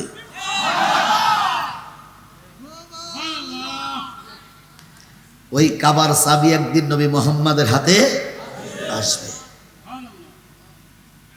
ওসমান ইবনে তালহা পিছনে ফিরে বললেন, কথাটা কি হইল? কাবার চাবি আসবে মানে এই নেতারা তখন কেউ থাকবে না? আল্লাহ নবী বললেন, কেউ কেউ থাকবে, আবার কেউ কেউ আগেই পটল তুলবে। ওসমান ইবনে তালহা অহংকারের বশতে বললেন, দেখা যাবে। নবীজি বললেন, দেখেই নিও। সুবহানাল্লাহি ওয়া বিহামদিহি। নবী যে ভবিষ্যৎবাণী করেছিলেন সেটা সত্যে পরিণত হয়েছিল। কথা বলেন ঠিক না বেঠিক? এবার আমি আপনাদের আজকের যুগের সঙ্গে মিলাই দেই। বলুন তো, আল্লামা সাঈদী যে ভবিষ্যৎবাণীগুলো করেছিল সেগুলো সত্য হয়েছে না হয়নি? একটু স্পষ্ট করুন। আওয়ামী লীগ করুন আর বিএনপি করুন আর জাতীয় পার্টি করুন আর জামাত ইসলাম করুন, ওরা আপনার ব্যক্তিগত ব্যাপার। আমি আপনার রাজনীতি ক্ষেত্রে হস্তক্ষেপ করব না, কিন্তু শুধু এতটুকু বলি, আল্লামা সাঈদীর কথাগুলো সত্য হয়েছে না হয়নি?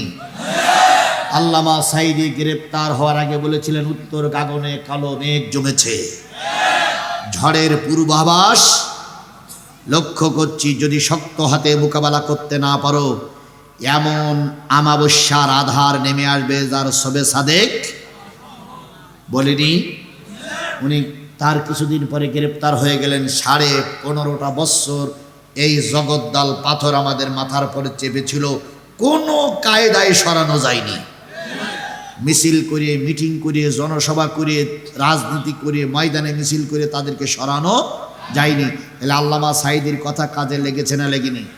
আল্লামা সাঈদী বলেছিলেন, জুলুম অত্যাচার বন্ধ করো, বিনা কারণে আলেমদের পরে নির্যাতন বন্ধ করো, নতুবা এমন সময় আসবে পালানোর জন্য ইঁদুরের গর্ত পর্যন্ত খুঁজে পাবে না। কথাটা সত্য হয়েছে না হয়নি? কথাটা সত্য হয়েছে না হয়নি? যারা ক্ষমতার দাপট দেখাতো, আজকে তারা কোথায়? কোথায়? কোথায় আওয়ামী লীগ?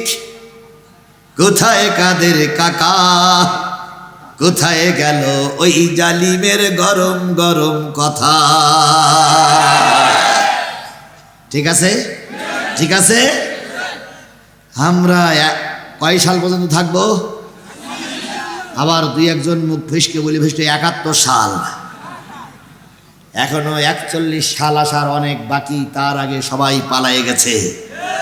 আল্লামা সাঈদীর কথাটা কাজে লেগেছে না লাগেনি? পালাই যাবে, হয় বার্মায় নাই হলো আমেরিকায়, কিন্তু তা হবে না।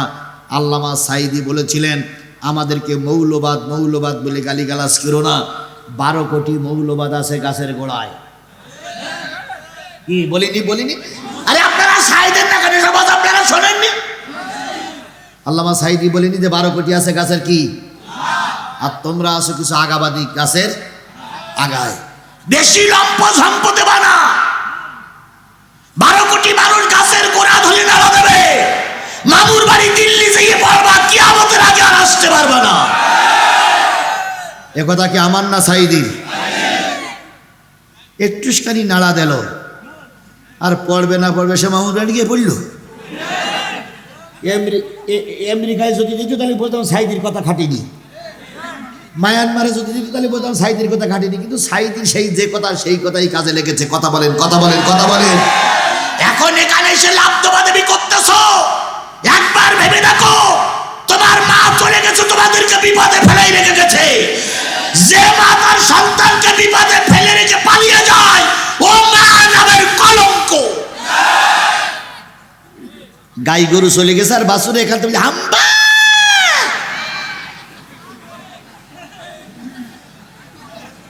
যে মা তার সন্তানকে ফেলাই রেখে চলে যায়, ওই মা ওই সন্তান আর ওই মায়ের খোঁজ না করাই ভালো। এখন সময় আছে, ফিরে এসো। কিসের ছায়াতলে ফিরে এসো, নতুবা বেশি বাকবাকুম যদি করো, গোটা দেশের 18 কোটি মানুষ আবার একসঙ্গে জেগে উঠবে। তোমার মা সেখানে গেছে, তোমাদেরকে পিটাইয়ে সেখানে পাঠানো হবে। ফাজলামি করতে আর বাংলাদেশে কাউকে দেওয়া হবে না। কথা বলেন। বাংলাদেশের মাটিতে আর কাউকে ফাজলামি করতে দেওয়া। এদেশ আমার প্রিয় মাতৃভূমি বাংলাদেশ। এদেশে ভারতের কোনো মাতব্বারি নেওয়া হবে না। এদেশে মাতব্বারি করবে আমাদের রাজনীতিবিদরা, আমাদের দেশের আলেম ওলামারা। কথা বলেন।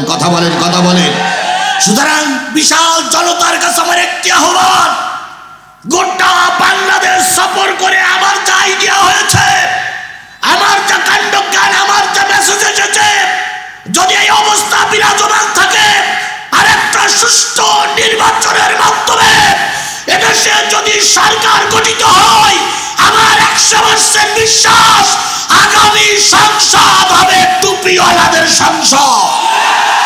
আগামী দেশ হবে কোরআনের দেশ। আগামী বঙ্গভবন হবে কোরআনের বঙ্গভবন।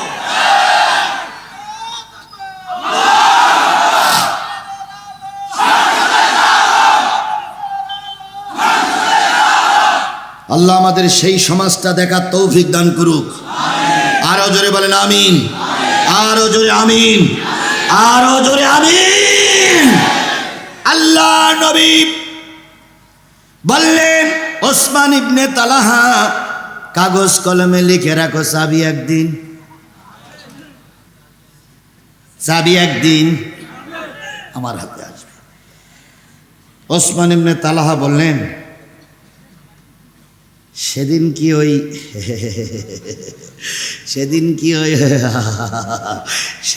আবু জেহেল, আবু সুফিয়ান, উতবা সাহেব বেঁচে থাকবে না? নবীজি বললেন, কেউ মারা যাবে আর কেউ থাকবে। ওসমান ইবনে তালহা চলে গেলেন। নবী কয়েকদিন পরে মক্কা থেকে হিজরত করে কোথায় গেলেন? মদিনায়। 8 বছর মেহনত করলেন। কয় বছর? ও আমার জাতি, ঠাস ঠাস করে উত্তর দিবেন, কয় বছর?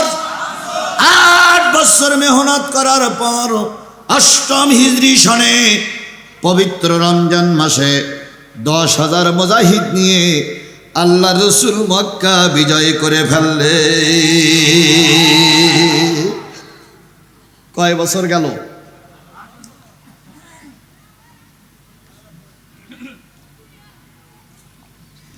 কয় হাজার সাহাবী? কি মাস? রমজান মাসে 10,000 সাহাবী নিয়ে মক্কা বিজয় হয়ে গেল। ইতিমধ্যে আবু জেহেল মারা গেছে, ওলীদ ইবনে মুগীরার বিদায় হয়ে গেছে। আবু জেহেল বিদায় হয়ে গেছে, এখন নেতৃত্ব দিচ্ছে আবু সুফিয়ান। আর মুসলমানদের নেতা মুহাম্মদ রাসূলুল্লাহ সাল্লাল্লাহু আলাইহি সাল্লাম 10,000 মুজাহিদ নিয়ে যখন মক্কার চত্বরে ঢুকলেন, কাফেররা কেউ পালিয়ে গেল, কেউ আত্মগোপন করলো। আবু সুফিয়ান তার ঘরের ভিতরে ঢুকলো, ভয়ে আর কেউ বাহির হলো না। নবীজি কাবা মক্কা বিজয় করে দেখেন মক্কার চত্বরে আর কেউ নাই। নবীজি মক্কার হাতিমের পরে দাঁড়িয়ে বললেন, বেলাল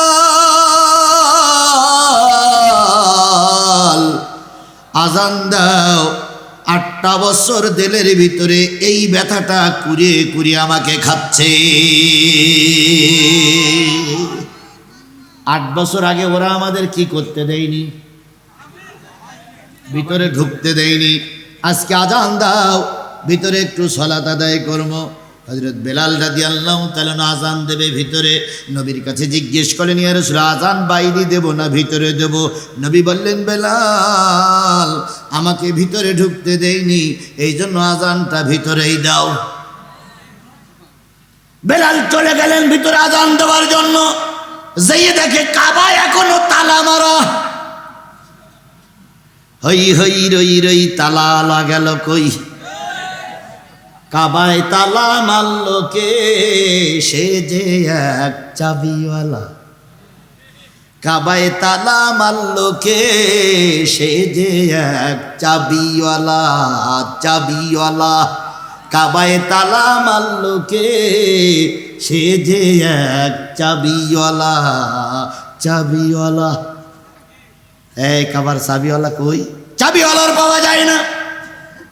বেলাল জি বলতেছি, ইয়া রাসূলুল্লাহ তালা মারা। নবীজি বললেন, এখনো তালা মারা? ওরা তো কেউ নেই, তা তালা মারলো কে? কয় তা জানি না, তবে দেখতেছি কি মারা। নবীজির পিছনে কয় হাজার? আবু বকর আছে না নাই? ওমর আছে না নাই? আলী আছে না নাই? যদি একবার নবী ইশারা করে, ওমর আলী কাবার তালাটা ভাঙো, নামাজ পড়বো, কয় মিনিট সময় লাগবে? কয় মিনিট সময় লাগবে? খায়বারের যুদ্ধে হযরতে আলী যুদ্ধ করতেছেন, হঠাৎ করে ঢাল ভেঙে গেল। ঢাল না থাকলে কি শেষ করবো?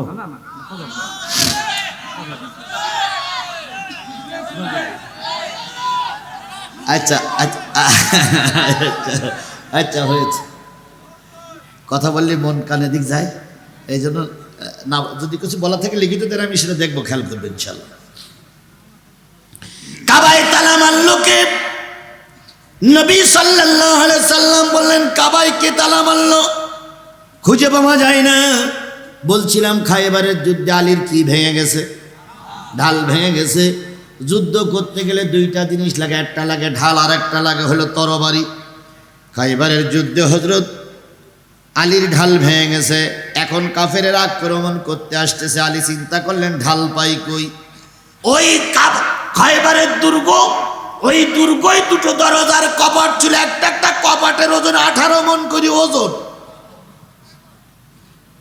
হযরত আলী একটা কপটের বাট ধরে টান দিলেন, একটা কপটের আংটা ধরে টান দিলেন। কপট ছাড়িয়ে এসে ঢাল হয়ে গেল। হযরত আলী যুদ্ধ শেষে ঢালখানা ফেলাই দিব, যে যা তোর কোনো কাজে লাগবে না। বাড়ি আসার পরে নবী বলতেছি, বেলা আলী যখন ঢাল ভেঙে গেল, ঢাল পেলে কই? খাইয়া রাসূলুল্লাহ, আমার হাতে কি জোর কম? একবার কপাট ধরে টান দিছি, আর কপাট ছাড়িয়ে এসে আমার ঢাল হয়ে গেছে। নবীজি বলল, ওই কপট কতটুকু ওজন হতে পারে? ইয়া রাসূলুল্লাহ, তা তো ভাবিনি, তবে উঁচু যখন করলাম মনে করলাম 2-500 হতে পারে, তার বেশি না। কয় তা তো মনে হইল না। কয় তুমি কি এখন ওই কপটটা উঁচু করতে পারবা? কয় তখন উঁচু করিয়ে যুদ্ধ করতে পারলাম, আর এখন উঁচু করতে পারো না বললেই হইল। নবীজি বলতে, চলো তো যাই। 2 জন আসছে, হাদিস শরীফের কথা, 2 জন আসছে। নবীজি বলতেছে, কপটের এক কোণা ধরে একটু উঁচু করো দি। হযরত আলী রাদিয়াল্লাহু তাআলা কপটের কোণা ধরে ঢালের সেই দরজার কপটের কোণা উঁচু করতে যেয়ে হাঁটু পর্যন্ত মাটির ভিতরে গেড়ে গেছে। সমস্ত পশমের গোড়া দিয়ে ঘাম বাহির হচ্ছে। আলীর চোখ মোটা মোটা হয়ে গেছে, এক কোনাও উঁচু করতে পারল না। নবীজি বলেন, আলী কি খবর? ইয়া রাসূলুল্লাহ, তখন উঁচু করলাম কি করি, তখন তো মোটো ভাত থাকিনি। নবী বললেন, বেলা আলী, তখন তোমার হাতের ভিতরে স্বয়ং আল্লাহই তোমাকে সাহায্য করেছে। কারণ যখন তুমি দিন কায়েমের জন্য ময়দানে গেছো, তখন তোমার হাত আর তোমার হাত থাকিনি, তোমার হাত স্বয়ং আল্লাহর হাত হয়ে গেছে। আল্লাহ তোমাকে সাহায্য না করলে ওই কবর উঁচু করতে তুমি পারতে না। হযরত আলী একদিন বলেছিলেন, ইয়া রাসূলুল্লাহ, এই পৃথিবীর বোটা পাওয়া যায়? পৃথিবীর বোটা পাওয়া যায়? নবীজি বললেন, কেন? কই একটু উঁচু করে দেখতাম যে পৃথিবীটা ক কেজি ভাস। নবীজি বললেন, আলী, তুমি যখন পৃথিবী উঁচু করবা তখন তুমি কোথায় থাকবা?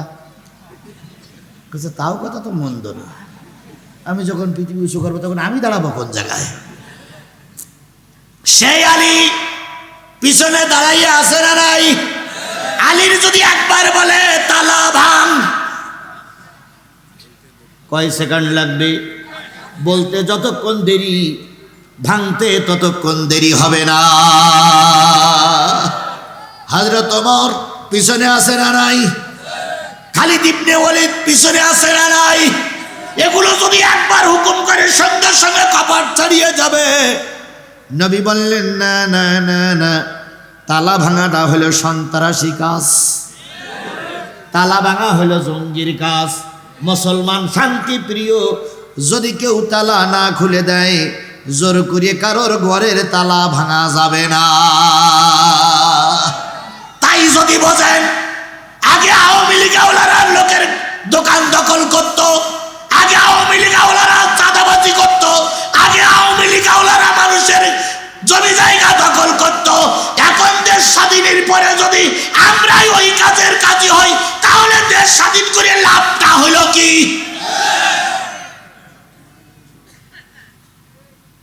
চাঁদাবাজি আছে না? সবাই বলে আমরা কেউ চাঁদাবাজি না, তাহলে চাঁদাটা আদায় করে কেনা? বিএনপি বলতেছে আমার দলে চাঁদাবাজি নেই, জামাত ইসলাম বলতে আমাদের চাঁদাবাজি নেই, তাই বলতেছে না? তাইলে চাঁদা আদায় করে কি জিব্রাইল ফেরেশতা?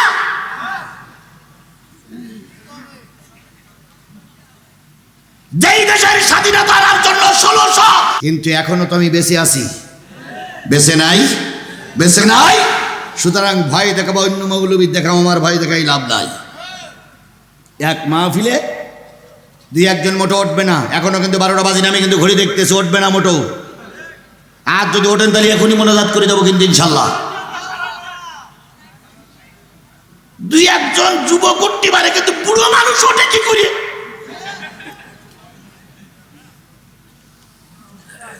এক মাহফিলে ওয়াজ চলছে, আমার ওয়াজের ধরন তো এইরকমই। আজকে যে নতুন হয়েছে তা না, বরং যখন ওরা ছিল তখন আরো বেগ বাইতো। কারণ বাধা না আসলে খেলায় মজা লাগে না। দুই পার্টি যদি শক্তিশালী না হয়, খেলা করতে টেস্ট লাগে। আজকে মাহফিলের লোক একটাই কারণে, যে এখন এক পার্টি খেলতেছে, এই জন্য বিরোধী পার্টি আসেনি। যদি আজকে ওই পার্টি থাকতো, এই মাঠে কানায় কানায় লোক পূর্ণ হয়ে যেত। কিন্তু একটাই কারণে, এক পার্টি খেলতেছে আর এক পার্টি গুম। তো আমার মাহফিল চলছে এইরকম কায়দায়। ওরা সংবাদ দিয়ে সমস্ত জেলার যতগুলো থানা ছিল সব থানার পুলিশ এনে হাজির। ছাত্রলীগ, যুবলীগ, আওয়ামী লীগ, পুলিশ লীগ, তারপরে তাঁতি লীগ, তারপরে পাইখানা লীগ, পেশাব লীগ, সব হাজির, সেই সঙ্গে পুলিশ লীগ। আমি বক্সে বসে এরকম দেখতেছি, শুধু হেলমেট আর হেলমেট, হেলমেট আর হেলমেট, হেলমেট আর হেলমেট। মাঝে মাঝে দুই একজন দা বের করে দেখায়, হুজুর। আমার জীবনের কথাই বলতেছি, কোরআন শরীফ আমার সামনে। হঠাৎ করে থানার ওসি দায়িত্বশীল আমার ডাইন পাশে এসে বসলো। আমি চিন্তা করলাম, আজকে হয় আমি ক্রস ফায়ারে যাব, আর নাই ওরা ধরে নিয়ে থানায় যাবে, থানায় নিয়ে যাবে। ওরা মোটামুটি আজকে আমার চোখ কান সব ছাড়াই ফেলবে। আমি চিন্তা করলাম, আল্লাহ, 12টা বাজতে আর 15 মিনিটের সময় আমার হাতে বাকি আছে। আমি তো আর জীবনে সময় পাবো না, তবে আজকের অস্তান্ত তো হোক, কালকে হয় হবে, নয় না হবে।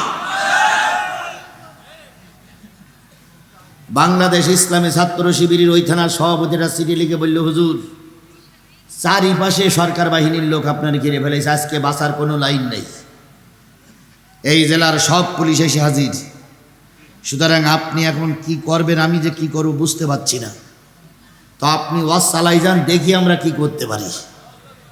কিছুক্ষণ পরে একটা চিঠি লিখলো যে হুজুর আমাদের সব থানার যত যুবক ছিল সব যুবকের হাজির করেছি, সবাই রেডি। আপনাকে শুধু বলি আপনি মোনাজাত করবেন হাফ, আর দ্বিতীয় বক্তার পাঠাইছি, দ্বিতীয় বক্তা করবে হাফ। এই ফাঁকে আমরা আপনার বের করে নিয়ে যাব। সুবহানাল্লাহ, সুবহানাল্লাহ, সুবহানাল্লাহ, সুবহানাল্লাহ। যার কেউ থাকে না তার কে থাকে? আমি ওইখানে একটু বুদ্ধি করলাম। মোনাজাতের আগে বলতেছি, ভাই আপনি ওসি মানুষ, আল্লাহ আপনার পরে রহমত করেছে, অনেক বড় চাকরি করেন আপনি। তো ভাই বাড়িতে বাপ মা আছে? কয় না। তাই দোয়া করবো আল্লাহ আপনার বাপ মানে যেন মাফ করে দেয়। একটু পাম্পট্টি দেওয়া লাগবে না ভাই, না তো বেরোতে তো হবে ওই জায়গাতে। তো বলতে ও লোক বলতে হুজুর আল্লাহুম্মা আমিন। তো এই পাশে আছে এক দারোগা, আপনি, আমি এই দারোগা। আল্লাহ আপনার উপরে রহমত করুক ভাই, আপনার ছেলে মেয়ে বউ বাচ্চার পরে রহমত করুক। কি কষ্ট করেন আপনারা, এই যে কষ্ট করে আমাদের ডিউটি করতেছেন। আল্লাহ ভাই পরিবারে শান্তি দাও, আল্লাহ ভাই পরিবারে শান্তি দাও, আল্লাহ ভাই পরিবারে শান্তি দাও। এটার বাপ মার কথা বললাম, আর ওটা ভাই পরিবারে শান্তি দাও। দুটোর মন একটু নরম হইল, দুজন কিন্তু দুই পাশে। তো এইবার আমি একটা বুদ্ধি করলাম যে মোনাজাত করার সময় যদি কেউ চোখ বন্ধ করে মোনাজাত করে তাহলে সেইটা আল্লাহর কাছে বেশি গ্রহণযোগ্য হয়। আর চোখ বন্ধ করে মোনাজাত করলে শয়তানের ওয়াসওয়াসা বোঝা যায় না। এই জন্য আমরা এখন মোনাজাত করবো সবাই চোখ বন্ধ করি, কারো চোখ যেন খোলা থাকে না ভাই, সবাই চোখ বন্ধ করি মোনাজাত করতে হবে। আপনারা কি রাজি? তখন মানে লোকেরা বললো হুজুর রাজি। আর আমি বললাম যারা চোখ খুলে মোনাজাত করবে বুঝতে হবে এরা কোরআন মানে না। এই কথা বলার পরে ওরা চোখ বন্ধ করে মোনাজাত করবে। আমার পাশে বসে আছে কোন বক্তা? দ্বিতীয় বক্তা। আমি এবার মোনাজাত শুরু করলাম। রব্বানা যালামনা আনফুসানা ওয়া ইল্লাম তাগফির লানা ওয়া তারহামনা লানাকুনান্না মিনাল খাসিরিন।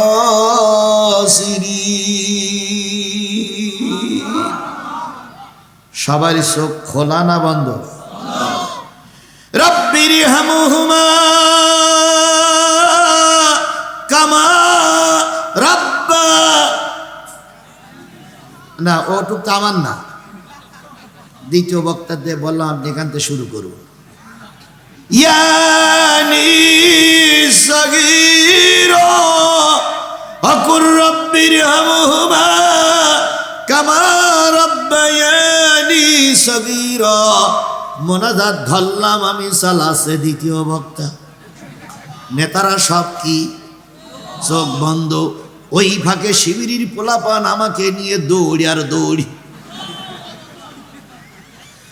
দ্বিতীয় বক্তার বলেছে 15 মিনিট ধরে মোনাজাত করবা, জিহাদির বাকের বাইরে না মোনাজাত ছাড়বা না। দ্বিতীয় বক্তা মোনাজাত করতেই আছে, এক একবার 3-4 বার করে বাপ্পার ভেস্তের ভিতর ঢুকিয়ে দিচ্ছে, আবার বের করে দিতেছে, আবার ঢুকছে।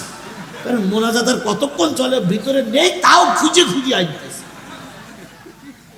আখির দাওয়ানা আলহামদুলিল্লাহি রাব্বিল আলামিন। যেই বলেছে সেই এই পাশে ওসি, এই পাশে দারোগা। হ্যাঁ হুজুর, এতক্ষণ কি ওয়াজ করলেন আপনি?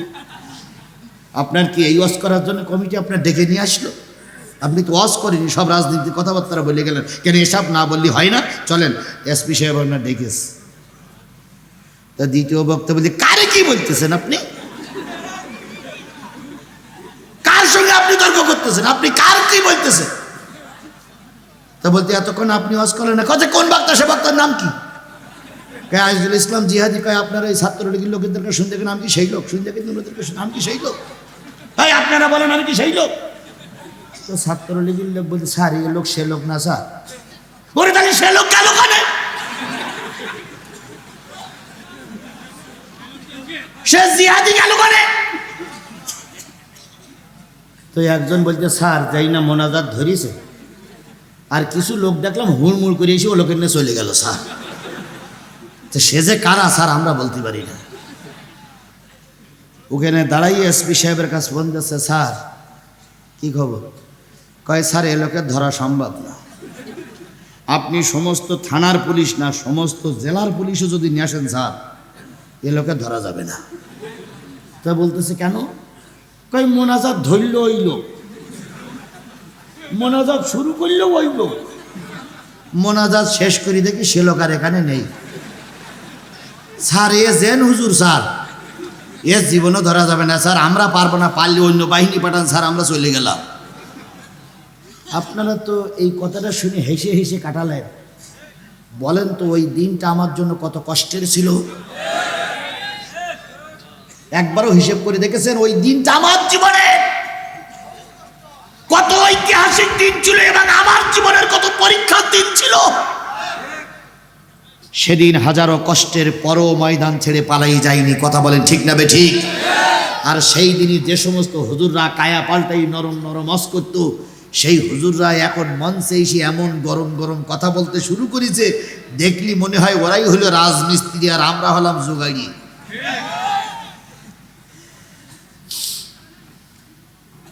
আমার ভাইয়েরা, যে জিনিসটা বলতে চাচ্ছিলাম সেটা হলো যে জিনিসটা বলতে চাচ্ছিলাম সেটা হলো যে জিনিসটা বলতে চাচ্ছিলাম সেটা হলো যে জিনিসটা বলতে চাচ্ছিলাম সেটা হলো আল্লাহর নবী সাল্লাল্লাহু আলাইহি সাল্লাম মক্কা বিজয় করেছেন কাবায় কি মারা? আরো জোরে বলেন, কাবায় কি মারা? ভাই এই 2-4 জন উঠলেন যে, ও 12টা পার হয়ে গেছে, তাহলে আচ্ছা আচ্ছা আচ্ছা আচ্ছা চলবে চলবে। শোনেন, আমি বলি 12টা পাস হয়ে গেছে, ওটা আমিও দেখতেছি। আমি 12টা পর্যন্ত ওয়াজ করা লোক, আমার এই ওয়াজটা যদি শেষ না করি তাহলে আপনারা যাবেন আর বলবেন হুজুরাই এমন এক কাজ শুরু করি যে ওয়াজ বাদাই রাখে। তো এখন আমি কথা দিচ্ছি শেষ করতে আর যদি 10টা মিনিট সময় লাগে, 10টা মিনিট একটু পেশাব বন্ধ করে বসা যাবে না ভাই? না এখনই মোনাজাত করে দেবো? তাহলে আমারা 10টা মিনিট সময় দেবেন না আপনারা? যদি বলেন যে হুজুর আর মোটেও দেবো না, তাহলে এখনই মোনাজাত। তাহলে আপনি টার্গেট নেন আপনার পাশে থেকে কেউ যেন না ওঠে। 10টা মিনিট, এখন বাজে কত? 12টায় 5 না ভাই? না আর মাত্র 10-12 মিনিটের ভিতরে আমি শেষ করে দেবো ইনশাল্লাহ। একটু বসুন একটু বসুন আল্লাহ। আচ্ছা আচ্ছা আচ্ছা আচ্ছা আল্লাহ কবুল করুন। এর ভিতরে একটা খুশির সংবাদ দেব। সেটা হলো বাংলাদেশ প্রিমিয়ার লিগ শুরু হয়েছে। ছেলেরা তোমরা জানো, খেলা চলছে স্টেডিয়ামে। আজকে সবার মুখে একটাই স্লোগান, নারায়ে তাকবীর। স্টেডিয়ামে নারায়ে তাকবীর স্লোগান মানেই হলো কোরআন প্রতিষ্ঠা হওয়ার পূর্ব লক্ষণ দেখা দিয়েছে। এদেশে কোরআন প্রতিষ্ঠা হবে। এই নারায়ে তাকবীর স্লোগান যখন স্টেডিয়ামে ঢুকেছে, তখন জাতি আমরা ধরে নিতে পারি আগামীর সংসদ হবে কোরআনের সংসদ। ইনশাআল্লাহ বলেন, ইনশাআল্লাহ বলেন, ইনশাআল্লাহ বলেন। আল্লাহ আমাদের কবুল করুক। আমার ভাইয়েরা, এটুকু গান নাজিশ শেষ করি। হুজুর সাল্লাল্লাহু আলাইহি সাল্লাম দেন এই কাগজগুলো দেন, কি কাগজ আমি তো দেখি মহাজা। ও দোয়ার কাগজ, তাহলে এখানে থাক, পরে মোনাজাতের আগে শেষ করবেন ইনশাআল্লাহ। মুরব্বি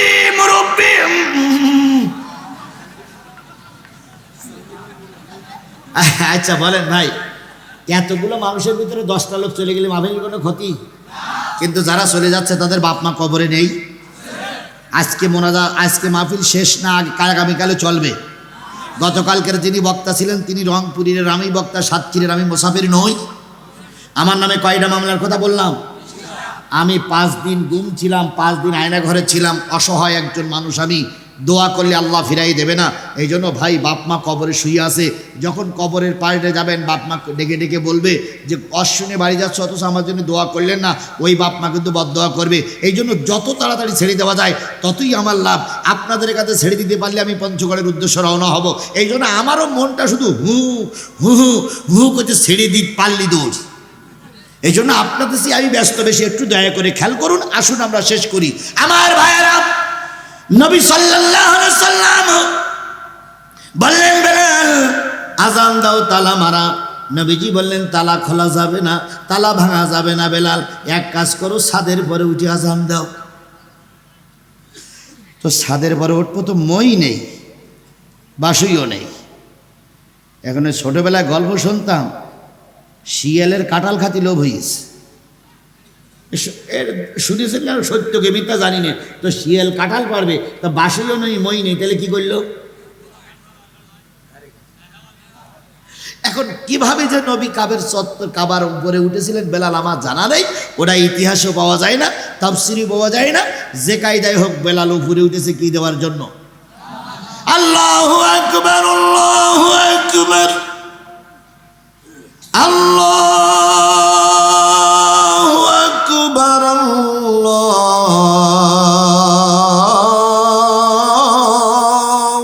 আকবার।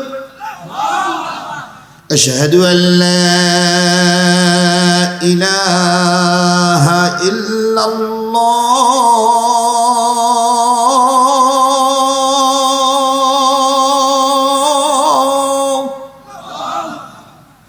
আশহাদু আন্না মুহাম্মাদার রাসূল। রসুল বলে থেমে গেছে। নবীজি কয়, বেলাল কি খবর, থেমে গেলে কেন? কই, ইয়া রাসূলুল্লাহ, রাসূলুল্লাহ বলতে গিয়ে আপনার দিক তাকাই দেখি এক লোক কাবায় ছাদের উপরে ভুটই শুয়ে আছে। নবীজি বলেন কোন জায়গায়? কয়া, ইয়া রাসূলুল্লাহ এই ছাদের পরে। নবীজি বলতে, বেলাল আজান পরে হবে না, ডাকো দিন দেখি ও কেটা একটু শুনি দেখি। এখন পিছনে যে পা ধরে নাড়াতেছে, ও ভাই, ও ভাই, ও ভাই। সমস্ত শরীর নড়ে, তো চোখ আলগা করে না। নবীজি বলছে, বেলাল কি খবর? ইয়া রাসূলুল্লাহ সমস্ত শরীর নড়তেছে কিন্তু চোখ আলগা করতেছে না। মাথার দিক থেকে নাড়া দিলি সব নড়ে কিন্তু চোখ আলগা করে না। নবীজি বললেন, বেলাল মাথাটা একটু উঁচু করে ধরো তো দেখি আমি চিনি কিনা। অনেক কষ্ট করে উঁচু করে ধরার পরে নবীজি বলতেছে, তুমি সেই চাবিওয়ালা না? তুমি সেই চাবিওয়ালা না? 8 বছর আগে বললাম সাদা কাগজে লিখে রাখার কথা, লিখে রেখেছো? চাবিটা দাও। লোকটা বলতেছে, না চাবি দেওয়া যাবে না, নেতাদের নিষেধ আছে। এখনো বলতেছে নেতাদের নিষেধ আছে। সেরকম জাতি আমার দেশে এখনো আছে, কথা বলেন ঠিক না বেঠিক? গতকালকে সম্ভবত ফেনীতে এক মসজিদ, ফেনীর এক কি বলে মডেল মসজিদের ভিতরে লেখা উঠেছে, শেখ হাসিনা আসবে বেশে, শেখ হাসিনা আসবে ফিরে, বীরের বেশে নাকি জয় বাংলা। এখনো বাংলাদেশে জয় বাংলা স্লোগান দেয়, আর আমরা এখনো চুপ করে বসে আছি। কথা বলেন, কথা বলেন। তাহলে এখনো যে জয় বাংলা স্লোগান দেওয়া লোক ছিল, তখনও সেই লোক ছিল, বলেছিল চাবি দেব না। নবীজি বললেন, চাবি দেবা না? কয় না। এবার নবীজি বললেন, ওমর আমি তো গরম হতে পারবো না, তা তুমি আসো। কয় লাব্বাইক ইয়া রাসূলুল্লাহ। হ্যাঁ আলী, কয় লাব্বাইক ইয়া রাসূলুল্লাহ। তাহলে তোমাদের দুইজনের একটু যে উপরে যাওয়া লাগে, এ তো সোজা আঙুলি ঘি উঠবে না। তখন ওমর দাঁড়াই বলতে, এই আমার দিকে তাকা, আমারে চেনো, আমারে চেনো। আমার বাপ কি চৌকিদার, আর তার বাবা দোফাদার, মোর চেনো? তো লোকটি বলতেছে, কিছু বলতেছে না। কয় শোন, আমি যে রাস্তায় চলি সে রাস্তায় শয়তানও যায় না, তার নাম ওমর।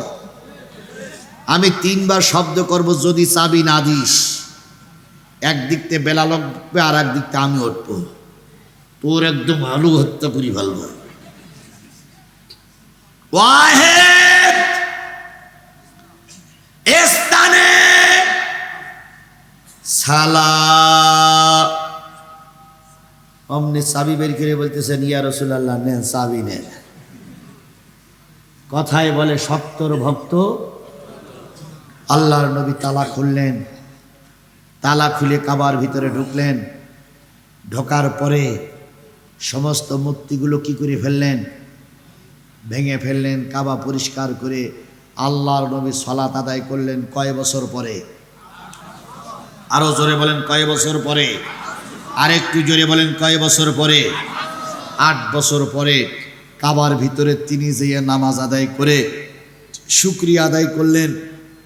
তাহলে 8 বছর পরে কাবা সংস্কার হলো নবী এবং তার দলের মাধ্যমে। এই কাবার অনুসারীরা, এই কাবা ভক্তরা বাংলাদেশে একটা ব্যাংক তৈরি করেছিল, নাম তার ইসলামী ব্যাংক। কি ব্যাংক? সবাই মিলে বলেন কি ব্যাংক? এই ইসলামী ব্যাংকের যাবতীয় টাকা পয়সা লুট করেছিল ওই দরবেশ বাবারা। যে দরবেশ বাবা নৌকায় করে পালাই যাচ্ছিল, মনে আছে তো? ওই দরবেশ বাবা চলে যাওয়ার পরে আবার বাংলাদেশ জামাত ইসলামীর লোকজন যেয়ে আবার নতুন করে সংস্কার করে ব্যাংক এখন তার মায়ের কোলে ফিরে এসেছে। কথা বলেন ঠিক না বেঠিক? আমাদের দেশের কিছু কিছু নেতা বলতেছে ইসলামী ব্যাংক নাকি কিছু কিছু হুজুরা লুটে পুটে খাচ্ছে। দয়া করে এ ধরনের আজেবাজে কথা বলে দেশে বিভ্রান্ত সৃষ্টি করবেন না। বাংলাদেশ জামাত ইসলামী আমরা ইসলামী ব্যাংক তৈরি করেছিল আমাদের দেশের লোক। আমরা ইসলামী ব্যাংকের শত্রু নই, বরং ইসলামী ব্যাংকে তার কাঙ্ক্ষিত জায়গায় আমরাই পৌঁছাই দিয়েছি। সুতরাং আজে বাজে কথা বলে দেশকে বিভ্রান্ত দিকে ফিরে দেবেন না। দয়া করে এই সময় বাজে কথা বলার সময় না, এই সময় একজোট হয়ে বাতিলদের মোকাবেলা করার সময়। কথা বলেন ঠিক না বেঠিক? আল্লাহর নবী সাল্লাল্লাহু আলাইহি সাল্লাম কাবার ভিতরে ঢুকলেন। মূর্তিগুলো ভেঙে দিয়ে এবার নবী যখন নামাজ আদায় করলেন, নামাজ আদায় করার পরে চাবি নিয়ে যখন নবীজি ওই কাবার থেকে বাহিরে চলে আসতেছিলেন, কাবার ভিতরে এক পা বাইরে এক পা, কাবার দরজায় দাঁড়িয়ে আল্লাহর নবী যখন বেরোবেন, তখন ঠিক যখন নবীজি বেরিয়ে আসতেছেন তখন সাহাবীরা খেয়াল করলেন আল্লাহ রসুলের পরে আয়াত নাজিলের প্রেক্ষাপট লক্ষ্য করা যাচ্ছে। সাহাবীরা মাথা নিচু করে বসে থাকলেন। রসুলের আয়াত নাজিল হওয়ার প্রেক্ষাপট চলে গেল। রসুল স্বাভাবিক হওয়ার পরে এবার আল্লাহ রসুল বললেন ইন্নাল্লাহা ইয়া'মুরুকুম আন তুআদ্দুল আমানাতি ইলা আহলিহা। আল্লাহ এই মুহূর্তে আমার পরে একটা আয়াত নাজিল করে দিয়ে বললেন, নিশ্চয়ই আমানত সমূহ তাদের প্রাপকের কাছে পৌঁছায়া দাও। তাহলে এতক্ষণ যে আলোচনা করলাম যে আয়াতটার জন্য, সেই আয়াতটা নাজিল হচ্ছে এক কান পা রসুলের মক্কার কাবার ভিতরে, আর এক কান পা ওই জায়গায় এই আয়াতটা নাজিল হচ্ছে যে আমানত সমূহ তার প্রাপকের কাছে পৌঁছায় দাও। আল্লাহ নবী সাল্লাল্লাহু আলাইহি সাল্লাম চাবিটা নিয়ে বলতেছেন, ওসমান ইবনে তালহা কই? চাবিটা আমি তাকেই দেব। সুবহানাল্লাহ, আরো জোরে সুবহানাল্লাহ। আবু বকর বলতে ইয়া রাসূলুল্লাহ চাবি আমাকে দেন না। ওমর বলতে চাবি আমাকে দেন না। আলী বলতে চাবি আমাকে দেন না। কাকে দেবেন? সেই চাবিওয়ালার খোঁজো। হযরত ওমর দাঁড়াইয়ে বলতে চাবিওয়ালা ভাই নবী তোমারে খোঁজে। বলুন তোর দিলে কি পানি আছে? ও যদি ওই ডাক শোনে তো পেশাব করতে বেশি পায়খানা ঘুরে ফেলবে না? যে রসুল আমার খুঁজতেছে মানে সেই সময় আমি কি দেইনি? চাবি দেইনি। তাহলে রসুলের সেই ডাক, ওমরের সেই ডাক শুনে আর পায়খানা হবে না? এক সময় আমাদের দেশ, এই দেশ গৌর গোবিন্দরা দখল করেছিল। কথা বলেন। শাহজালালের উত্তরসূরিদের নারায়ে তাকবীরের আওয়াজ শুনে গৌর গোবিন্দরা পালাই গেছিল না টিকে ছিল? আবারও যদি ভারত নামক গৌর গোবিন্দ আমার দেশ দখল করতে চায়, শাহজালালের উত্তরসূরিরা বসে থাকবা না, তাকবীরের ধ্বনি দিয়ে রাস্তায় নামবা। স্পষ্ট করে বলতে হবে, গৌর গোবিন্দের উত্তরসূরিরা যদি আবার আমার দেশে মাথা উঁচু করে, শাহজালালের উত্তরসূরিরা ঘরে বসে থাকবে না। যার যা আছে তাই নিয়ে গর গোবিন্দদের পিটাইয়ে সীমানার থেকে বের করে দেবে। কারা কারা শাহজালালের উত্তরসূরি হিসেবে থাকতে চান? দুই হাত উঁচু করে দেখাও। নারে তাকবীর।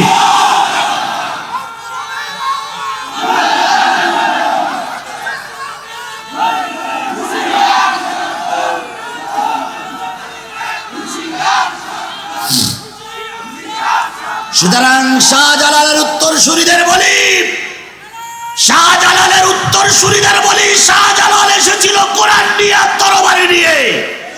আবারও যদি শাহজালালের উত্তরসূরিদেরকে গরু গোবিন্দর তাড়ানোর জন্য রাস্তায় নামতে হয়, কোরআন বুকে নিয়ে তরবারি হাতে নিয়ে রাস্তায় নামবো।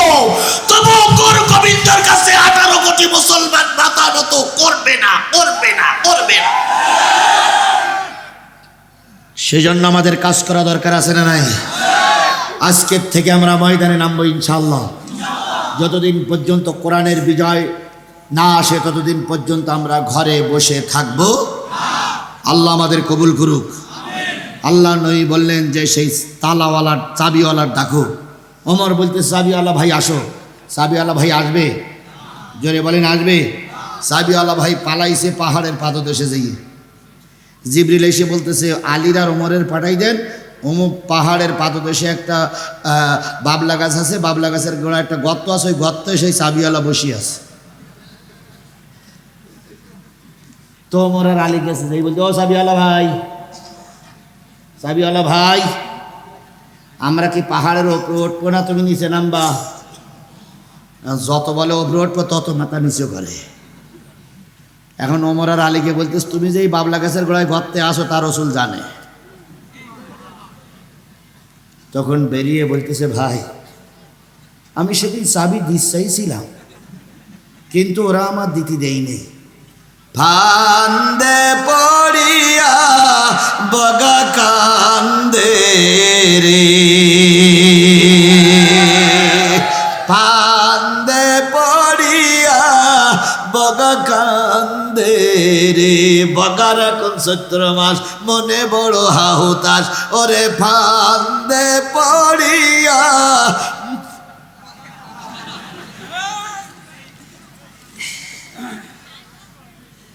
আল্লাহ নবীর সামনে হাজির, নবীদের সামনে এসে কাঁদতেছে, আল্লাহ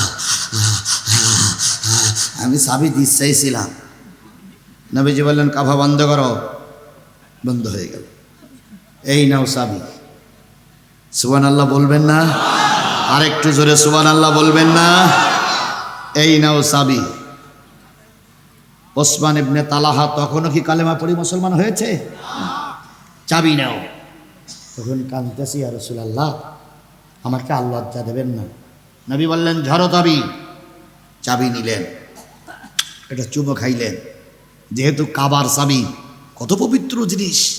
নবীজি বললেন, ওসমান ইবনে তালহা শুধু তোমার কাছে নয়, তোমার ছেলের কাছে এই চাবি থাকবে, তার ছেলের কাছে এই চাবি থাকবে। কিয়ামত পর্যন্ত তোমার বংশ পরস্পরায় যত লোক আসবে সবাই এই চাবি বহন করবে। যদি এখান থেকে কেউ চাবি ছিনাইয়া নেয় সে হবে পৃথিবীর বড় জালেম। লোকটা নবীর মহানুভবতা দেখে, লোকটা নবীর আদর্শ দেখে চাবিটা নিয়ে যখন চলে যায়, কিছু দূর যাওয়ার পরে কে যেন তাকে মনিয়ে করে দিচ্ছে, এত সুন্দর আচরণ যে নবী তোমার সঙ্গে করলো, সেই নবীর কালেমা না পড়ে তুমি বাড়ি যাচ্ছ, কেমন মানুষ তুমি? ওই লোকটা ফিরে এসে বলতেছে, আমানত শব্দের অর্থ কি?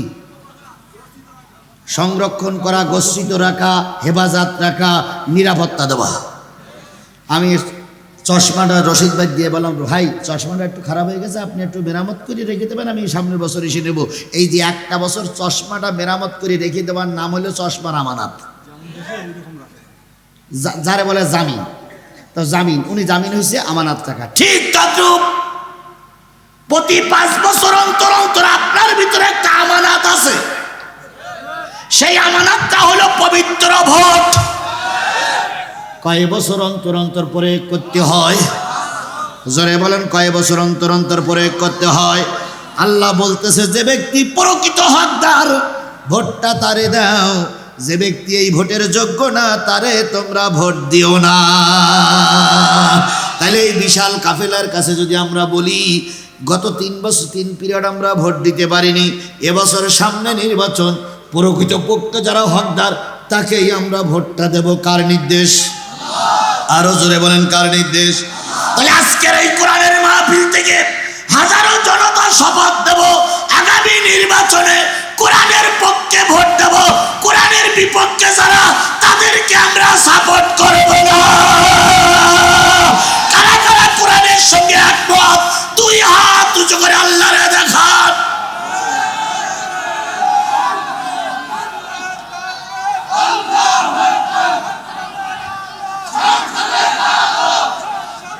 আয় আল্লাহ, হাত উঁচু করে রাখেন। আয় আল্লাহ, আমি আমি আমি আমার কথা বলছি, আল্লাহ আমি 2 ঘন্টা ওয়াজ করে তোমার বান্দাদেরকে তোমার পর্যন্ত পৌঁছাই দিলাম।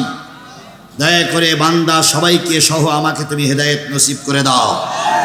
আমাদের সবাইকে কোরআনওয়ালা বানিয়ে দাও, আমাদের সবাইকে কোরআনমুখী বানিয়ে দাও। আগামী দিনে যেন কোরআনওয়ালাদের সঙ্গে থাকতে পারি, দয়া করে মায়া করে কবুল করে নাও। হাত নামান। আল্লাহ রসুল বলেছেন ওই ব্যক্তির ঈমান নাই যার আমানাতদারি নাই, ওই ব্যক্তির নামাজ নাই যার উজু নাই, ওই ব্যক্তির ধর্ম নাই যার নামাজ নাই। সুতরাং আমরা যদি ইসলামী আন্দোলনের কর্মী হই তাহলে আমাদের ঈমান নিয়ে নামাজ অবস্থায় মৃত্যুবরণ করার জন্য চেষ্টা করতে হবে। এই জন্য নারী পুরুষ যারা আছেন সবার কাছে শেষ দাবি হলো যতদিন বেঁচে আছি 5 ওয়াক্ত নামাজ কাজা করব ইনশা ইনশা ইনশা। আল্লাহ আমাদের সবাইকে কোরআনের ছায়াতলে থেকে মৃত্যুবরণ করার তৌফিক দান করুন। ওমা তৌফিকি ইল্লা বিল্লাহ ওয়া আখিরু দাওয়ানা আলহামদুলিল্লাহি রাব্বিল আলামিন। সূরা ফাতিহা ইখলাস শরীফ পড়ি সবাই। বিসমিল্লাহির রহমানির রহিম।